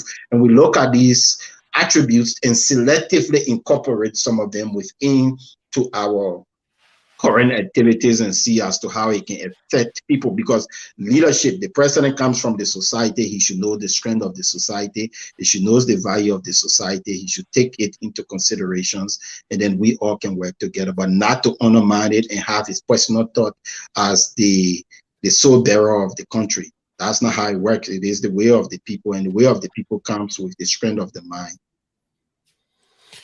Thank you, Mr. President. So we have been here for an hour and 40 minutes. So if you're following us now, you can place your call because we have just 20 more minutes to be out of here. So the number to call tonight is 401-359-5072. I repeat, 401-359-5072. You can also call the number on WhatsApp as well if you want to speak to Mr. Ivan Pena. Thank you. All right, so let me just ask the last question. Let me ask another question online for this person, Mr. J. Joshua K. Powell. I don't know what he mean. I know this word right here, T-A-Y, I don't know what it mean. He said today. Tete, I want to they're talking about right now. Oh, that what they're talking about? Yeah, they talk about it. We'll get him on feed that baby now with Tete. Oh, okay, yes, okay. Now just.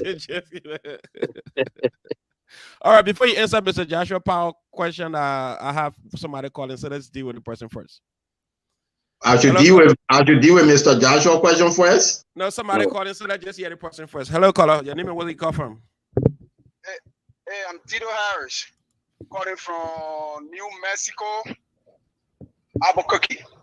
All right, go ahead, Mr. Harris. How can we hear for you? Hey, I thank the honorable man for coming tonight, to explain his platform and what he's going to do for my beloved district number 8. Mm-hmm. I say beloved because 90% of the time when I go to Liberia, that's where I reside. I got a couple of property over there. Well, I got a question for people Ivan, and the question People Alvin, how you doing, sir? How you doing, boss? Hello? Yeah, How you doing, boss? he said, "How you doing?" Oh, okay. People Alvin, I read an article, as you may be aware, from September 6th of 2013. As you're aware, you were arrested in October of 2011 in Providence, Rhode Island. In that case, from a man from Massachusetts, and a Judge John J. McCollum Jr. and found you guilty of the charge, which was theft and black money, and you served 2 years in prison. So my question here to you, people, how can I trust? How can I trust someone or somebody that is a felony in this country, to trust them with my beloved district number 8? That's my question. Thank you. All right, thank you, Mr. Harris. Thank you for the question. I think that's a similar question Anthony Gayflor was about to ask. Now you said, I think this question will take a little bit over 2 minutes. Yeah, go ahead. Yeah, go ahead. This need to be addressed. Yeah, you see, Tito, the limitations of people. Sometimes when something happens, it happens on page 1, and people are concerned about what is on page 1, and then when it leads to page 6, they don't care about it. I was arrested with people that was already investigated by the on investigation by the Secret Service, and when you look at the case that I was sentenced on, has to do with how you call it, conspiracy. Now there were several offers that were brought to the table. Some of them was for me to work. Some of them was for me to be an expert witness. Some of them was for me to do all kinds of things that I would not name everyone here. And the best option at the time was not for me to put Liberians into mayhems.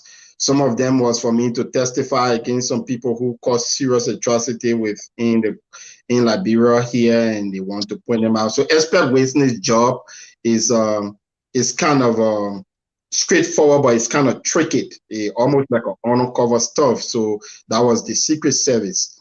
It's deep. I'm not supposed to discuss it entirety, but I will discuss the proceeding. So what I did was, now the crime did not occur.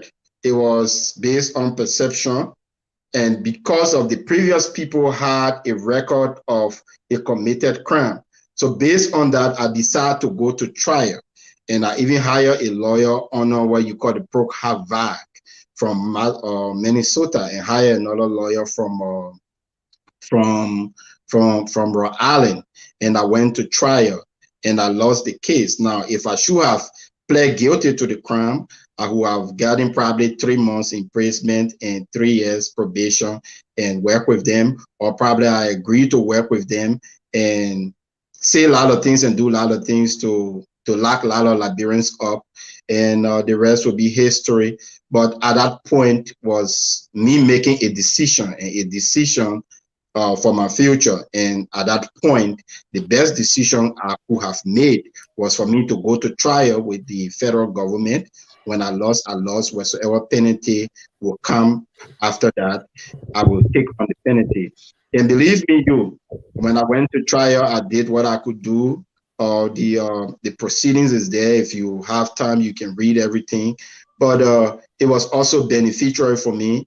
I was able to meet the Blue Cable. I was able to meet the bridge builders. I was able to meet people of essence and people who took my stand into consideration. So it was also good for me. So when the system wants to sit with you, sometimes it works in other way around.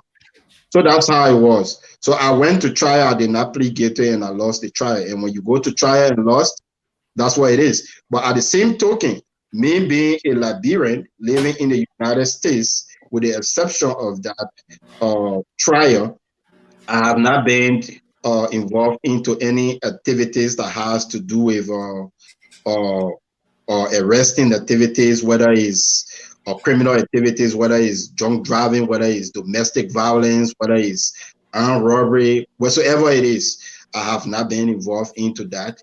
My records are there, with the exception of that. There is nothing other I've been involved when it comes to the law. So that was a conspiracy charge. And when you read the actual sentence, they will say, Alvin Peno, through this person and that person, this was done. So it is clearly defined in there. Thank you so much, Mr. Pena. You know, I like the way you address the questions, because I know that's the similar question But Mr. before, Gifler was trying to before ask. you say anything, let me further explain. Now, Alvin Peno, as a person since I've been knowing myself, I have never ever duped any Liberians. I've never ever went to any Liberians to borrow any money. I've never ever engaged into any fraudulent activities with Liberians. I've never ever exploited any Liberians. Neither have I deceived any Liberians, or even engaged into any violent activity with any Liberians. There is none of such on my record in Liberia and outside Liberia. And my service to Liberia has been clearly stated out. So sometimes the way the law proceeds here, you are accountable for every act, activities and actions and your involvement and association. So sometimes you may be engaged into a wrong crowd, and once it is there, and you have to do what you have to do.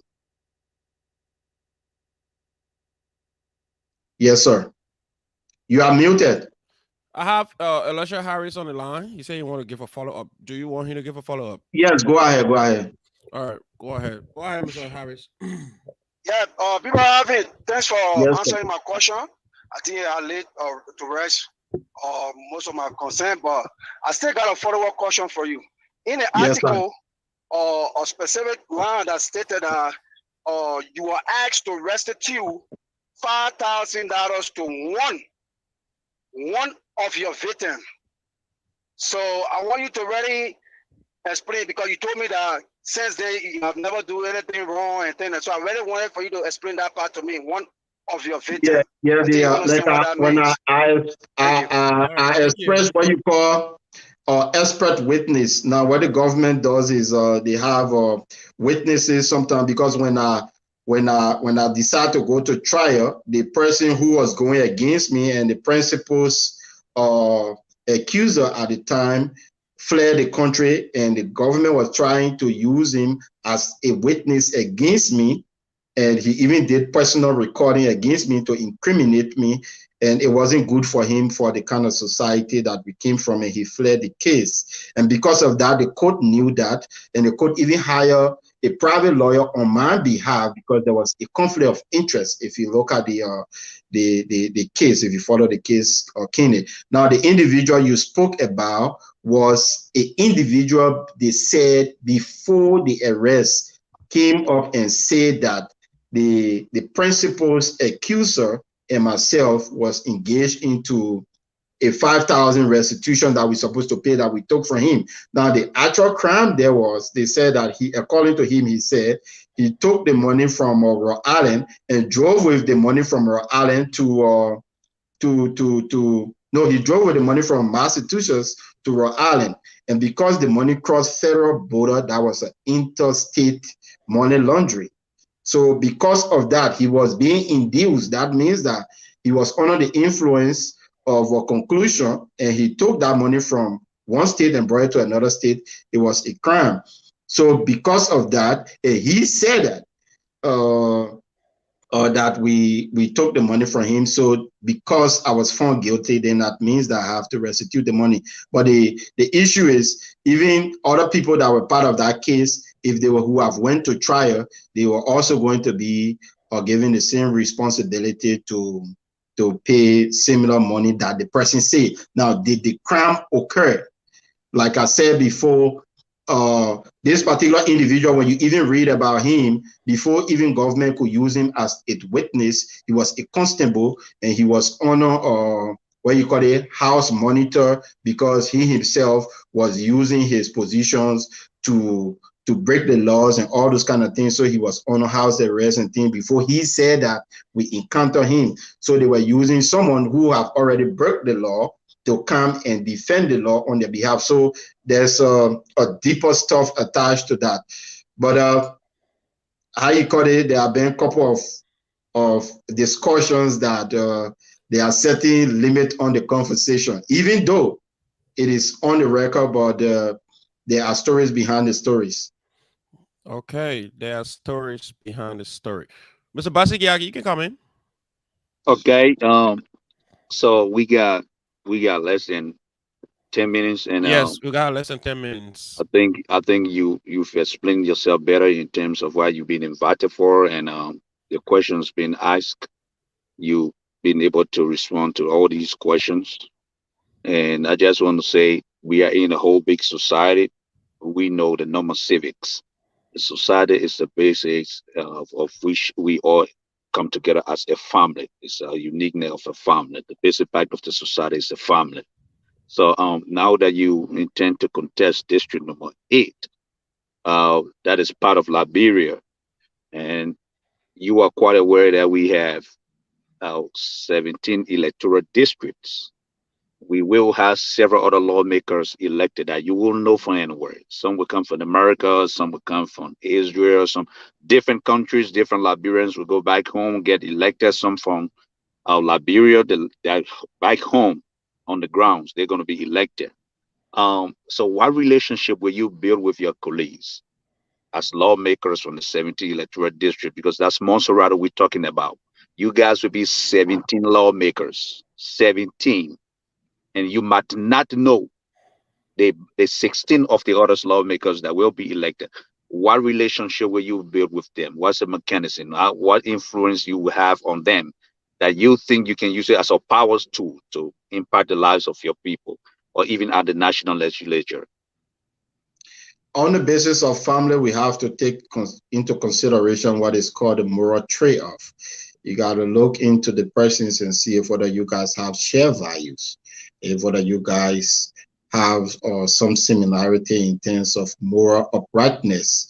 And since we are going to serve the national interest, to see as to whether the person is committed to the code of service to the people without attaching personal interest, then you also have to take into consideration the moral narrative of what the person is capable of doing, what they have done in terms of service, and how they have taken the affairs of Liberians and familyhood into considerations to provide service. Based on these values, you're going to align yourself with them from a societal point of view.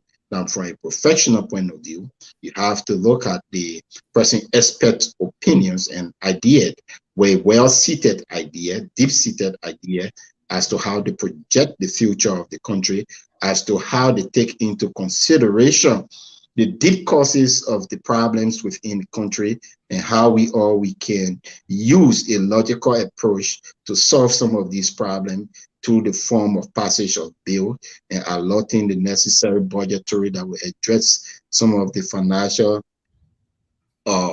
alleviations of the people.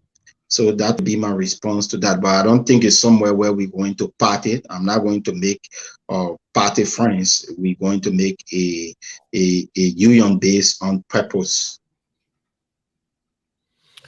Yeah, but to add to the question that Mr. Basigia asked, because of the 17 electoral district in Montserrat, some of the lawmakers, they are not sensible enough, or they are not knowledgeable enough to your reasoning. So how specifically are you going to convince somebody who do not reason as to the way you reason? The issues is not about convincing people. That no intelligent, well-schooled person will want to convince someone. What you do is that you speak to the person's intelligence. They say, do not cast the spirit before it's shrine. Don't waste your time on someone who is not capable to listen to you and is not paying attention, and don't waste your time. So what you're doing is that you're looking for interest alignment. You're looking for the equilibrium, because it's service. I'm not going to make personal friendship. Now, when it's personal friendship, I have the way in which to draw my standard, but this is based on service, and the service is for the purpose. Now, the issue here, it has nothing to do with the institutional educational aspect. It has to do with the logical approach and the experience the person has that they bring to the table that going to make sense enough, not just from the social outlook, but from an impactful view, and see as to how it can be of a service and be a shared benefit to the service that is going to be rendered to the Liberian people at large. Okay. Mr. Basiga, got any question before we can start wrapping up? I think the chairman and the incoming lawmaker, he made a good point. That's his response. We can push into harder, and I think it's a good program, so we can wrap up.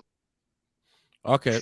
So my kid coming over with one more question, but I don't know. Anyway, let's just ask my kid last question because my actor D, he forceful. You'll be calling your phone, my man. You're Radio Kigali. All right, this is the man last question right here.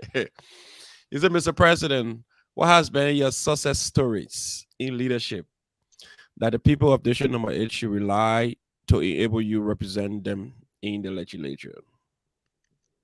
I think I'm very resourceful. I'm very optimistic, productive. I am a person that is result oriented. I don't get involved into things that don't yield results to the benefit of the people in every works of life and every positions and affairs that I have served in, and businesses and activities I have been called to the table, whether it's within the confines of the law or outside of the law.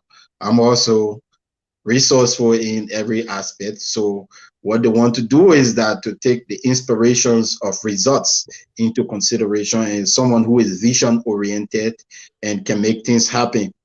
I come from a background of family who have served in the Liberian government. My grandfather used to work with President Totman Toba, though from my mother's side, and my own father came through, and my grandmom too was a very influential person from my mother's side too, from the Nima County area. And then we still have the legacy running through. So we have the innate leadership ability that they can count on, and we are here to create results and make things happen in the interest of the people and for the benefit of all. That they can take into consideration. Thank you, Mr. President. So, Mr. President, we know you are one of the strong supporters of this Lookings Hours, and if God bless you tomorrow, you become lawmaker, we know you would disseminate most of your information on the Lookings Hour. I can rest assured that.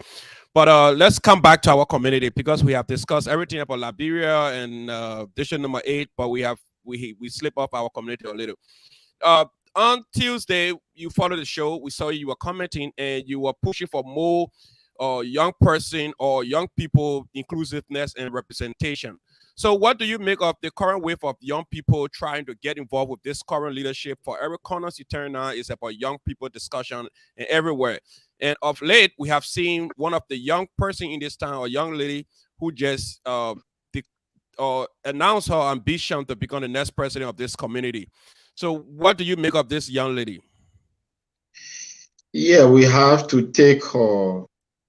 It's not about passion. We have to take her will into consideration, her determination, her readiness into consideration, and how prepared she is, how resourceful she's going to be, how engaging she's going to be, because becoming the president of LAR is one of the tedious things, because people don't necessarily have to listen to you. It's based on your influence and your interpersonal relationship that you build that are going to make some of the people to hear you out.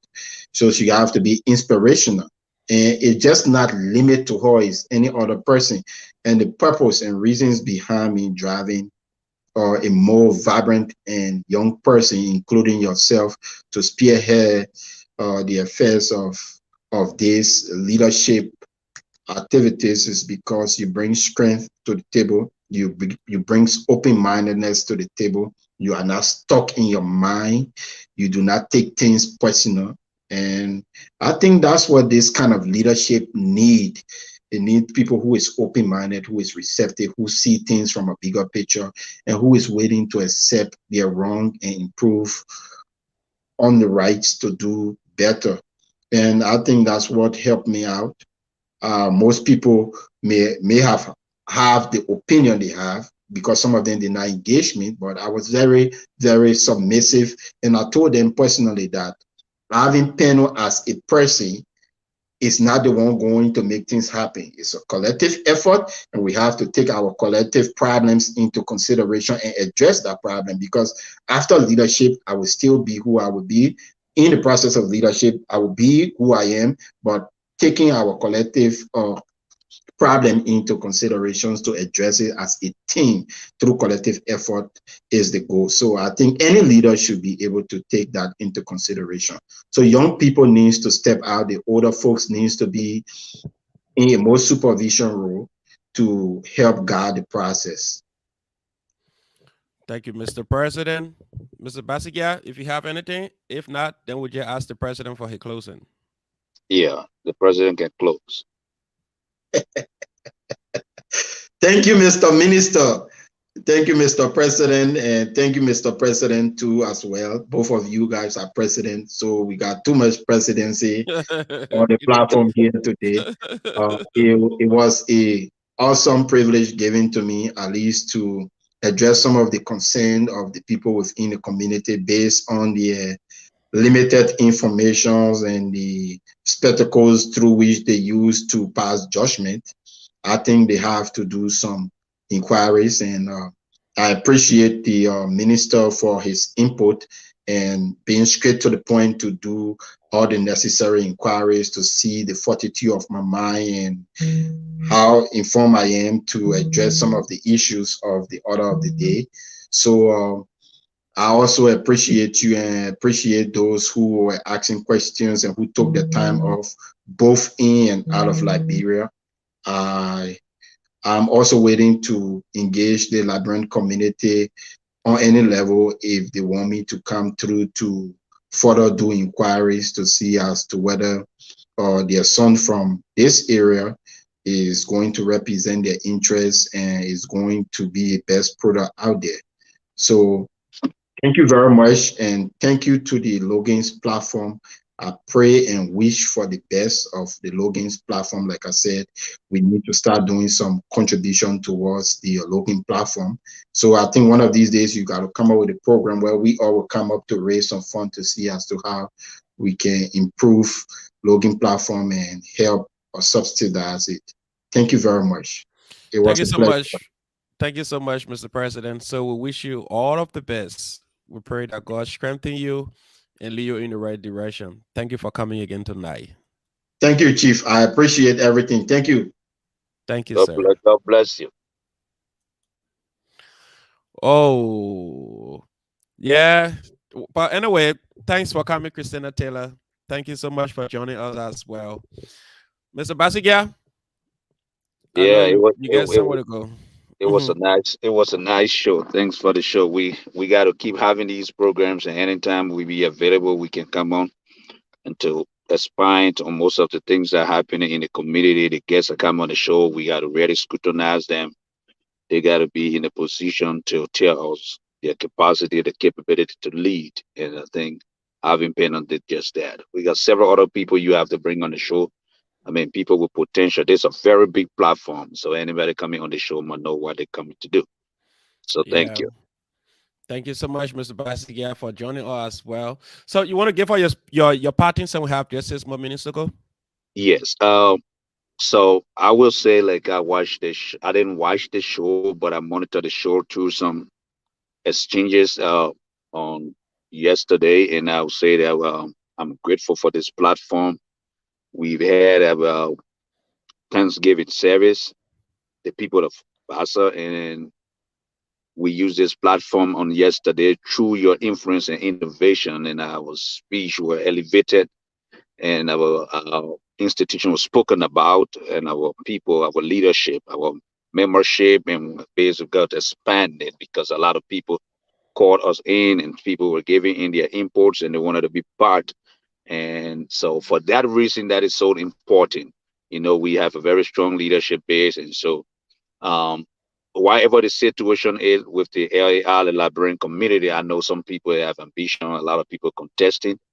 We will be involved in these elections. We will be monitoring. We will evaluate all of the candidates before we make the decision necessary of anyone wanting to be the president of whoever has their potential or ambition to be who they want to be. So thanks for the platform. Anytime you need us as a guest to expand on the people of Bassa's decision on why we are the people of Bassa and why we are together, why we are emerging with a lot of speed, a lot of energy, a lot of inspiration, motivation, we will be available to speak to the people of the Liberian community and how we could be a help and how we could proceed towards so many other good things ahead of us. Thank you so much, Mr. Basikia. Thanks for always joining us, my dear brother. God bless you. Thank you. Thank you. Yes, tonight we had a very good show. Mr. Pena, he wants to represent the people of district number 8. And he said not today. And we want to say a very big thank you to all of our followers out there. I'm so excited to have you people. Because of you, I'm here. Because of you, we have this show. This show ain't only for the people that are in Indiana. If you live in Liberia, you have anything you want to promote, you have anything you want to say, when there's some burning issues you want for people to hear, come on here. Use this Lookings Hour. Don't see it to be, oh, that's a show, I want to go on a show. Use it. Use it for your benefit. Because consistency, I don't care how many people are going to come on, how many people are going to watch. Immediately when we have the radio station situated in Liberia, in Magabi County, people will come on eventually. People will be walking with a small battery in their radios and catching the FM frequency. So whether you like it or not, we're going to travel places. In the meantime, while we are still little, make use of it. Get familiarize yourself with it. This is not about me. This is about disseminating the information. Other people have some burning issues, some social issues that we have to be talking about here. I'm looking for somebody who have a nice social topic as well. You can have one of the other days. Like we have one other one coming up called The Talk. That's social issues. If you have some other stimulating social issues that can drive followers, that have good contents, all you have to do, you have to respect the policy of looking hours. We don't use vulgarity here. We don't accuse people falsely without proof. So once you respecting those, trust me, your show can be perfect. Let's enjoy this show. Yes, Christina, you know what I want to show for every one of us. This is our show. This is our show. Trust me. This is our show. So this show for everybody. You can be Gisi, Loma, Pele, Crew, Bandy, Loma, Bassa, white man, black man. They show you for one person. They show for everybody. The day you have something burning, you have some kind of sticky issue you want to discuss about, just let me know. I will send you the link. You appear right here. You tell your own. Christina, you need a Christina Taylor, you need a show face though. Trust me. You need a show face because Christina Taylor, they were more see on the platform that commenting here. Not some more. They will more get her guest houses in Liberia. When you visit Liberia, it's called Eco Lodge. Visit that place. That's a real place to stop when you visit Liberia. You're going to be treated well. Security is in tight. So trust me. Visit Eco Lodge. Oh, Christine. So listen, everyone following us tonight, we are grateful you are here. We appreciate you. Sorry, I'm a brother. I thought I Christina Taylor. The man said I put different kind of clothes on here tonight. Oh, Christina Taylor. Sorry, my brother. Sorry. I know I put different clothes on you tonight. I told that Christina Taylor because she always following, you know. So, my man, you are the talk of the time. Trust me, everywhere I've been, people just talking about you. Oh, my win, my win, my win, my win, my win, my win. I hope you're ready for the tow because yesterday I was at my office and two persons called me and they just going back and forth. Oh, what does she want proof? Oh, she just coming into the town yet. Blah blah blah blah blah blah blah blah blah. Oh, your boom by the way to put and start chewing in.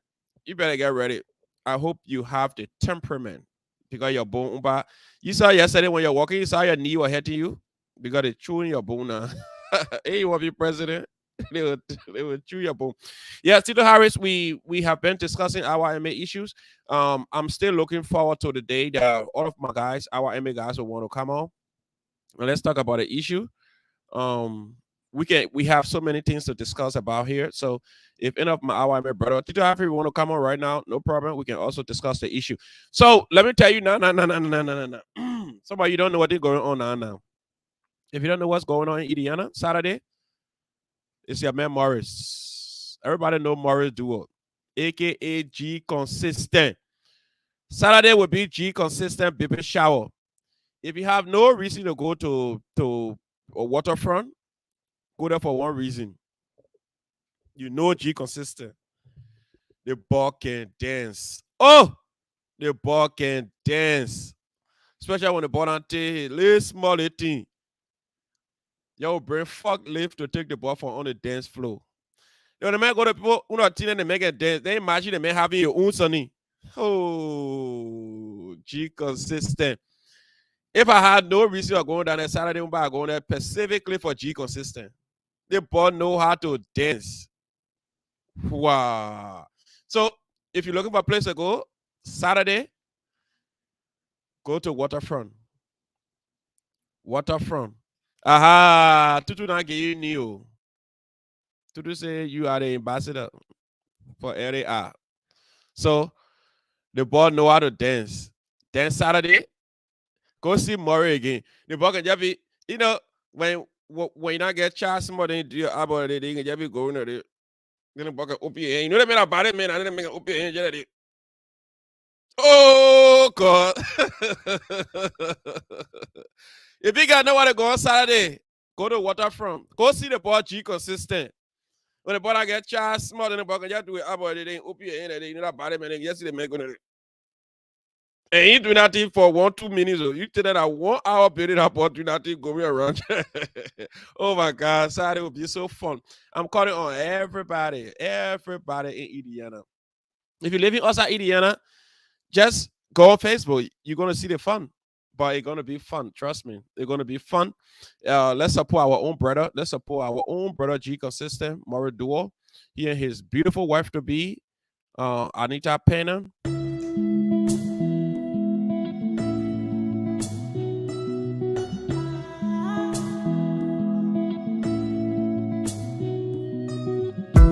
Anybody way won't fight you, let them come, they already know. I'll be right beside you, like the wall of Jericho. They don't know, they don't know, they don't know what's going on.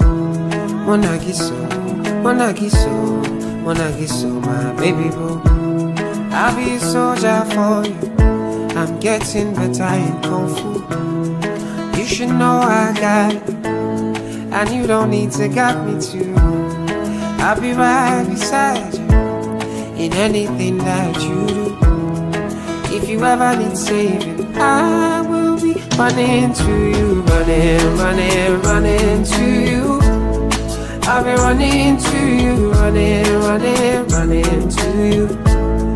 Anywhere that you go to, running to you. I'll be running. All right, so if you're looking for a place to go on Saturday, if you're looking for somewhere to enjoy yourself, be entertained, and share the moment with your brother, visit Waterfront. Waterfront address is 2930 Waterfront Parkway Drive, Indianapolis, Indiana, 46214. So, Morris baby shower is Saturday. I'm calling on everybody living in this community. Old, young, in between. You're not too old, you're not too young. Please, let's support our brother. Show up. Let's support our brother Morris. Morris is one of those people who's very selfless. He has gone to all of the programs in town here. It won't be a bad thing when you just can't support your brother. Nothing gonna happen to you. Support your brother Morris. Please, please, please, please. Show up Saturday and support your brother Morris. Morris, you want to come up here and tell the people tomorrow to support you, please? I think Morris or Anita Pennon, if one of you can just let me know right now, I'll send you the link so you can just come there and just encourage people to show up on Saturday, because I think I won't be on tomorrow. Tomorrow is Friday. Support your brother Morris, man. You know, Morris is always to our show there. Oh, you say Cassidy, I quit having a birthday party to the club. Before that, it's out. On Morris Day, Cassidy, I quit a birthday to the club. Can't celebrate your brother, my man. Bringing up baby is good. Their birthday here, we see their birthday every time. We can bring baby up every time. So celebrate your brother Morris tomorrow, please. Show up, celebrate your brother Morris. So we have our people who's supposed to have the next show here. They call the talk.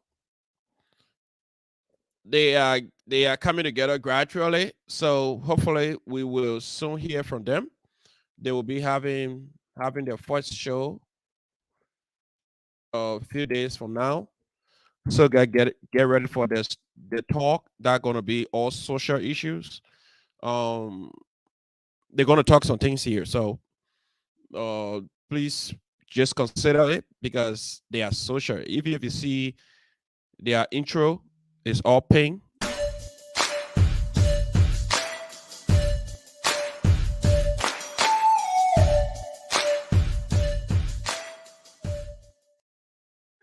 Yeah, I put you on live. Oh, you still on live? Yeah, Oh, yeah, do your thing.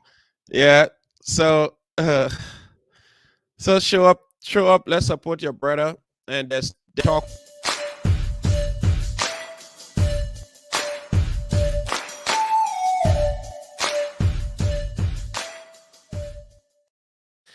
On the talk here, that's where you'll find Tutu, then you'll find everybody.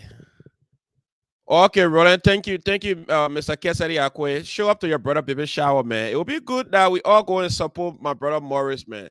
You see, I'm advocating for people to go and see Morris dancing. Oh, the buck and dance. What? Roland, I see Morris dancing. When Morris get child small, then Morris can just do it here just a day. They see he just going there now. Oh man, trust me. Well, we've been here for some time now, so I was hoping that I can get Morris or that I can get Penner to just come up here and just encourage people to show up on Saturday to their baby shower, because it will be an awesome thing to do to show up. Me, I'll let baby shower too. Don't today want me you bring it on? Let me bring it on. Today, Harris, just click on the link and come on if you want to come on. So Morris baby shower is Saturday at Waterfront. Please show up. Please show up at Waterfront. I can rest assure you, Murray's gonna be there. Murray gonna do his 360 dance. I'm gonna be there too. Those of you that haven't seen me dance before, I have some new dance in. I have some new dance in store. I will show that to you as well. So get ready and let's have fun. So in a few seconds, I'm gonna be out of here.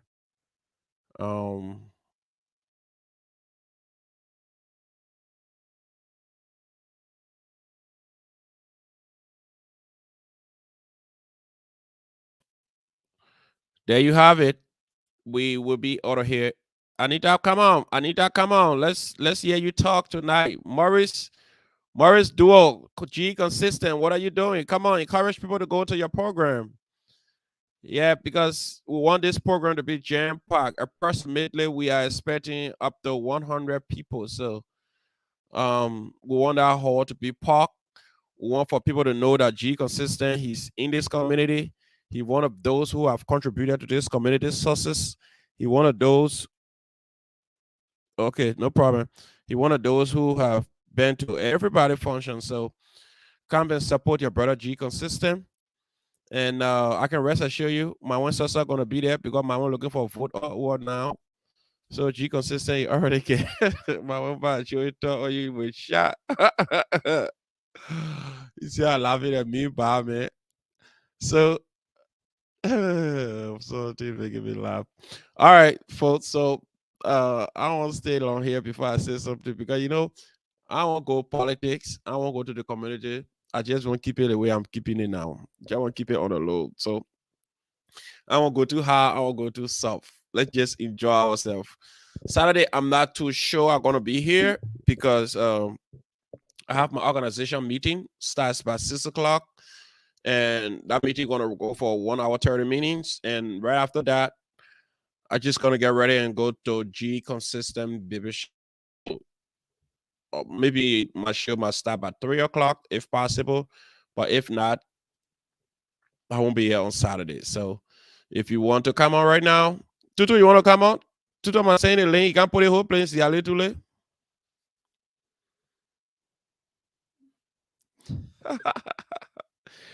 Oh my gosh. Why are you coming on, Tutu? Tutu, come on. Can't put a play in Seattle too late for me, man.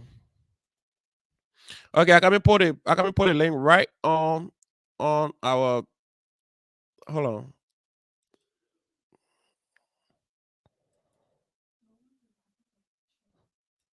Uh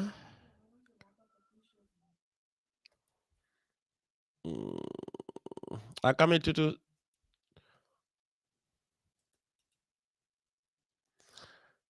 Alrighty.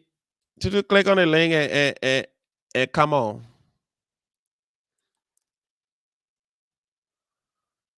Tutu, click on that link and come on. Can I put a play in small Seattle too late?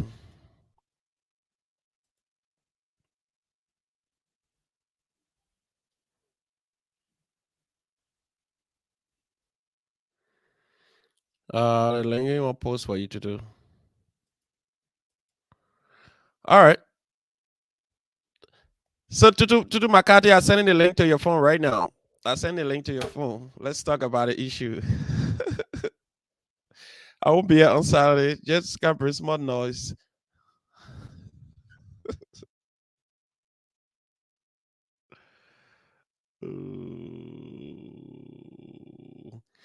To the which number you on? They say 0.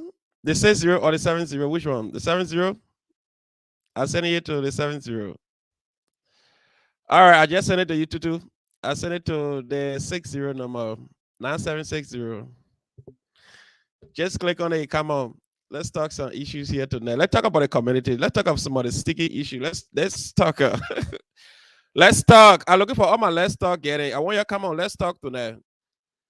So I want who can I bring up? My one sister. Come on. Let's talk about the issue. Where's Samahamu? Logan. Samahamu Logan, where are you? Where's Celine? Celine, yeah, come on. You guys say your show every day, your show, you're starting, you keep delaying. We won't automatically start your show before time. Through I just sent it to you. Check it out.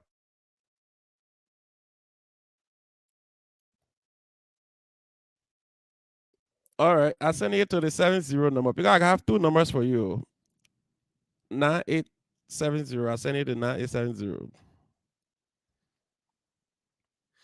All right, today I sent it to 9870 again. Check it out again.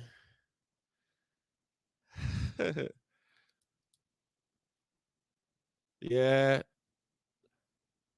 Today gonna put a play in small selling Dion for me.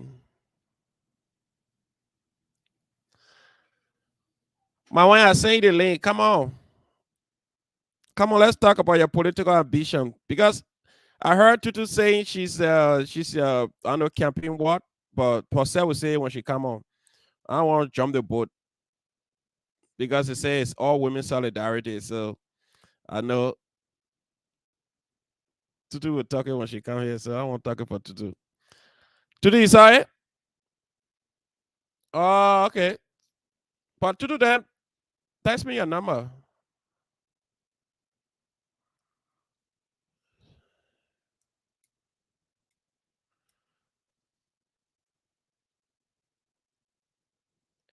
Alrighty, Tutu. If you ain't want to come on Tutu, then I'm about to get out of here. Tamawa, I'm sending you the link. Come on. You're the face of the community right now. Every corner you turn to in the community talking about you. Everybody talking about, oh, what she thinks she is, what she thinks she is, what she won't be president for. That small girl will be controlling with the old people in the end. No small girl will control. Oh, yeah. They had people talking to the team. I was passing somewhere. Somebody told me the team. I said, somebody call my phone again. Say, but what are you talking about? The guy on the show that you know that how you can promote people, then people just jump on and say they want to do this and this, and they start taking it serious. They kind of thought and I yell, man. So nobody asking you question. Nobody asking you question. You only come to talk social issue here. We're not talking nothing about political thing here. We're talking social. All we're coming to talk about the people program on Saturday, because I saw that you posted about the youth forum on Saturday. So we'll talk about the youth forum just a little. Then you just encourage us as to why it's important for young people to get involved with the community. Yeah, I tell you. Yeah, see the one fit. I tell you. So I won't be able to see my comments. You want to see your comment too? I want to see. You got when somebody put you in rush, you want to put the person in rush too. Okay. Of course, I want to scatter everything. We got your comment there. What my one sasa 2 year old, my one, where you at?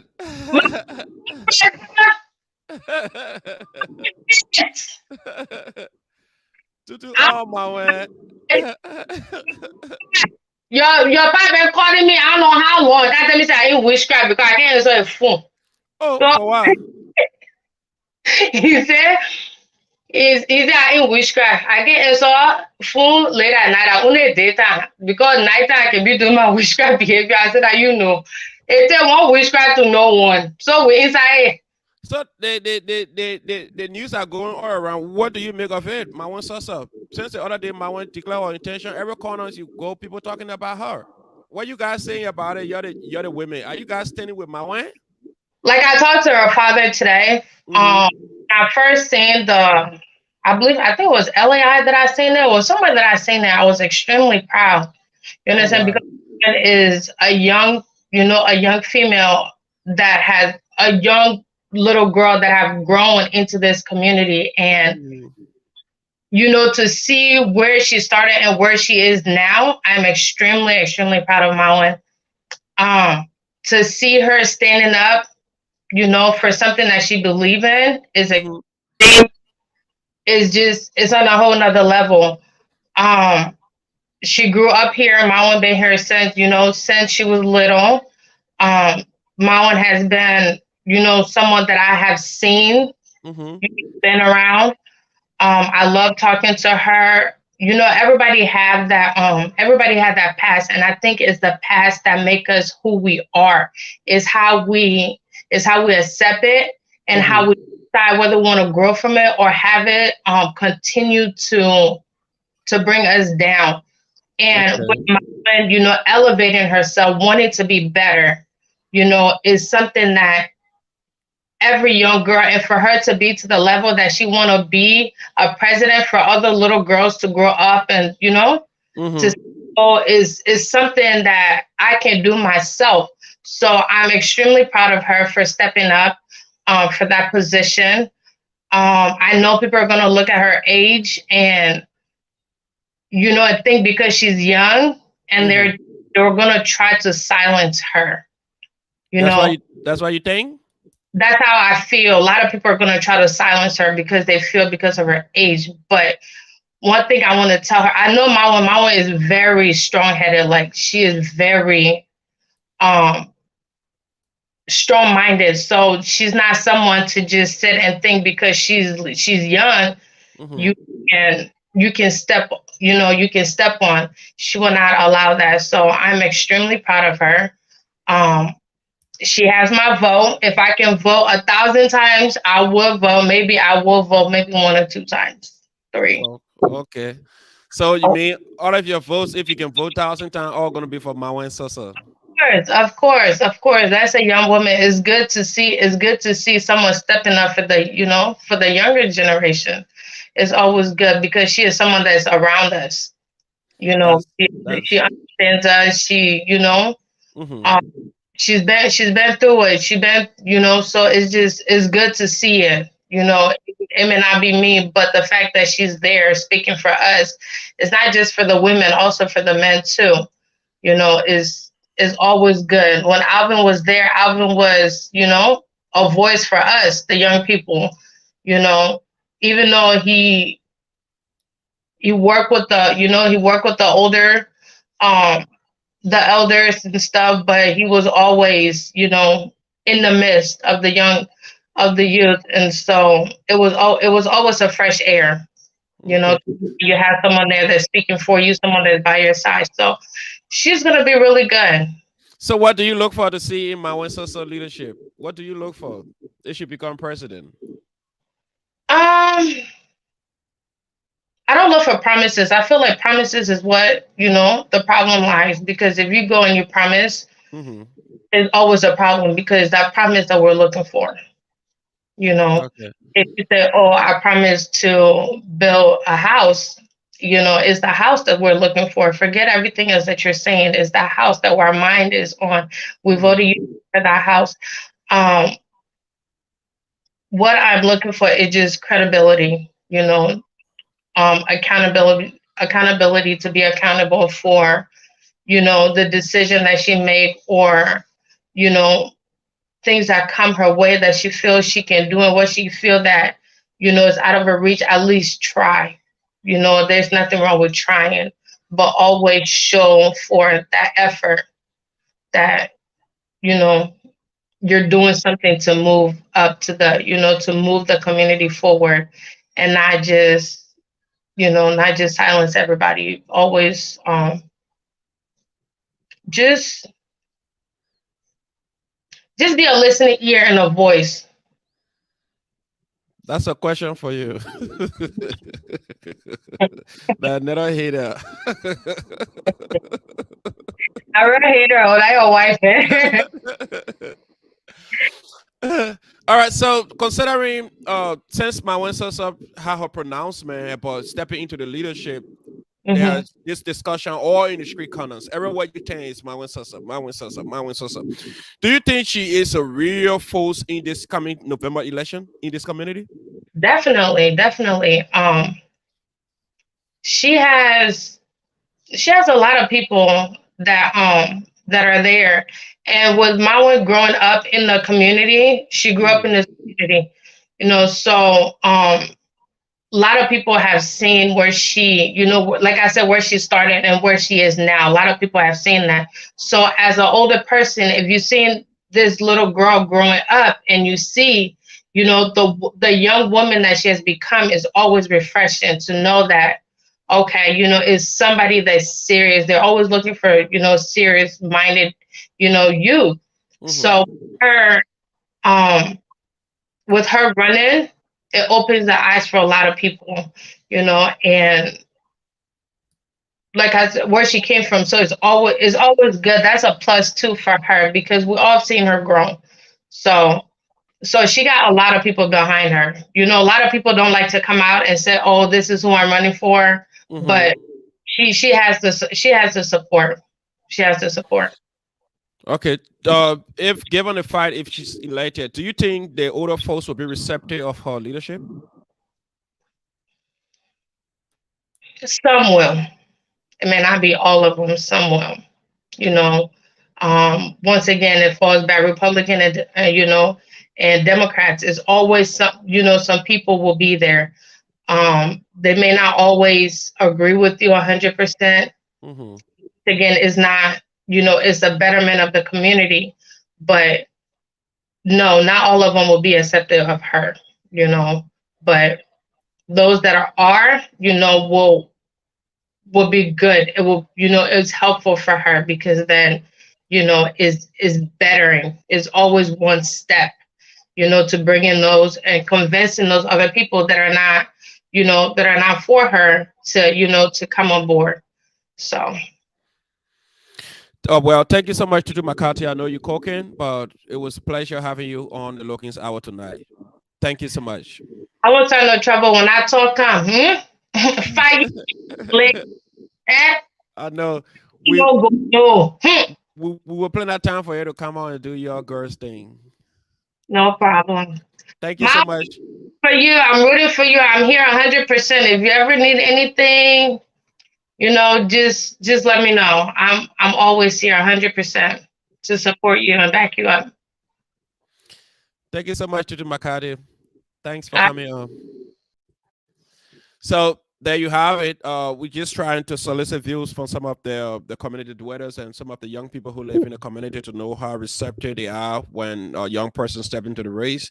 Of late, just last Saturday ago, we heard that one of our community persons, one of the young people who live here, Mawan Soso, declared her intention to run for the presidency in the Liberian community. And now it has been making waves in corners and streets. People have been discussing it everywhere. So that's why we try to solicit views. We try to hear from some of the young people who live here to know how this message is reaching out to the rest of the other people, to other potential candidates who want to come into the race.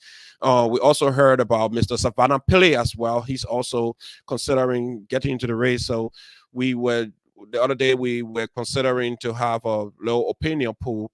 If election is held today, Mawan Soso and Savannah Pillay, who will you vote for? But notwithstanding, on separate dates, we will come here and look in the both of them closet. We will look in Pillay closet. We'll look in Mawan closet. We will try to scrutinize those two candidates that have stepped up. So we will ask the community as well as we try to go deeper into their personal lives as well, because your private life should inform us as to your public decisions. So if you want to take public office, we will first go into your private life.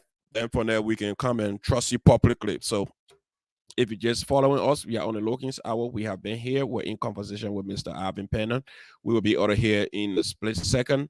So right after this intro, when I come back after 2 minutes, I'm going to be out of here. Thank you for following the Lookings Hours.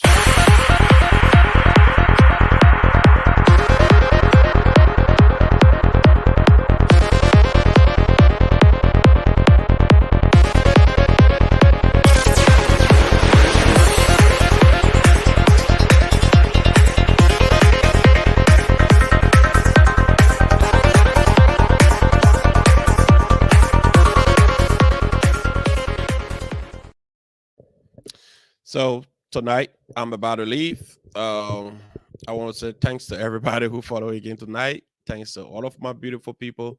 Don't forget, Morris Baby Shower is Saturday. And let's keep the community safe. Let's unite. Let's love everybody.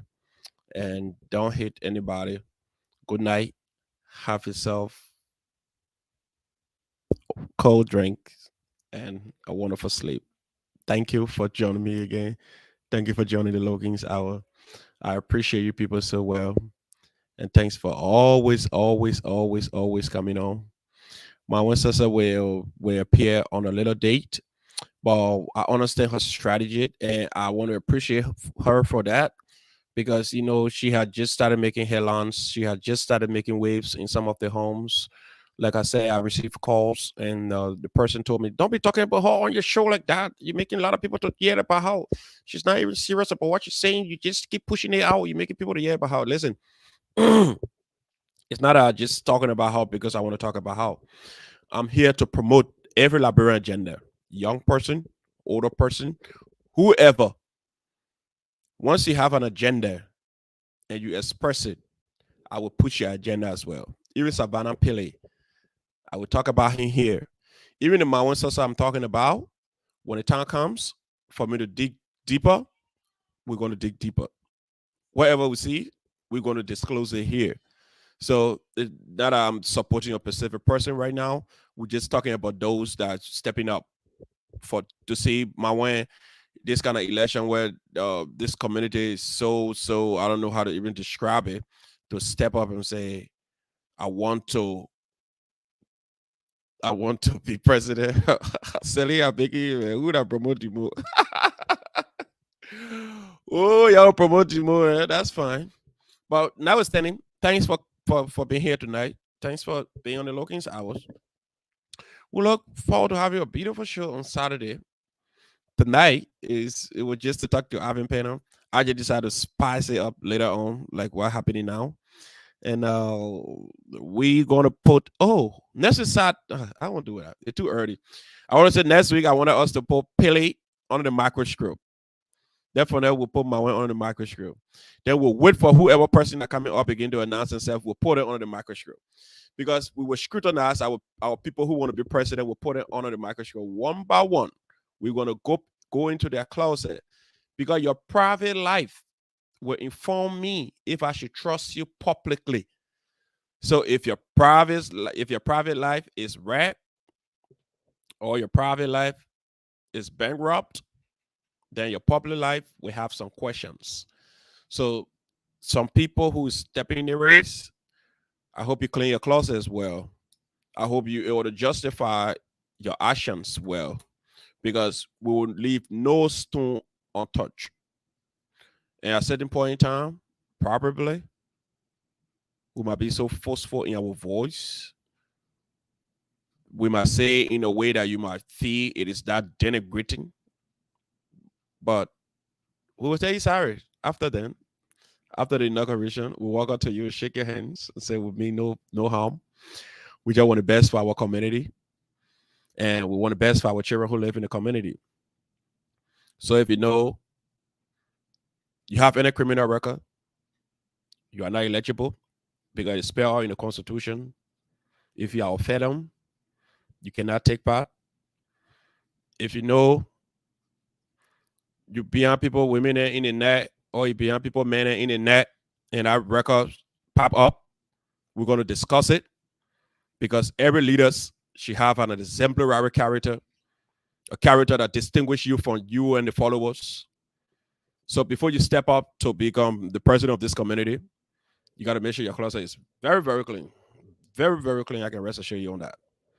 Because if you want to be president, somebody come to me and say, listen, this person who want to be president, this is what they were doing. This is why, and I see the proof, I'll talk about you. I'll talk about you. Trust me, I can rest assure you. Even you, my friend, I'm going to talk about you. So make sure, put yourself intact, exemplify a character that will represent our community and represent the people who live in this community. Because when you become president of this community, you are president for all. You are president for all Liberians residing in this community. So we don't want to take a person and show them out there as our arrowhead. Then your character is questionable. We will not take any character that is questionable. So we're going to be very forceful. We're going to be very fiery. We're going to say some things that are going to hurt you. We know we're going to solve those problems later on. But be sure that your closet is very clean before you step out. Because if you get some stories that you don't want people to hear and you step out, the story is going to come up. People that want to step up and take part into politics, they don't keep skeletons in their closets, because they're going to put the skeletons outside because you want public office. So this is just my warning to those who are stepping up right now, those who want to be into take on the community leadership. If you somebody who have been involved with domestic abuse, beating women, all that kind of thing, or beating men, we'll talk about it. All of those things are going to come up. We will not leave it untouched. So if you don't feel bad, but we'll talk about it. We'll talk about it. So thank you for following the Logan's Hour tonight. I just sent you a caveat out there to tell you that some of the things we'll be doing this coming election. This election will be one of the toughest, one of the beautiful elections ever in the history of LDR. Thank you so much for following us. Thank you. Peace, and good night. Bye-bye.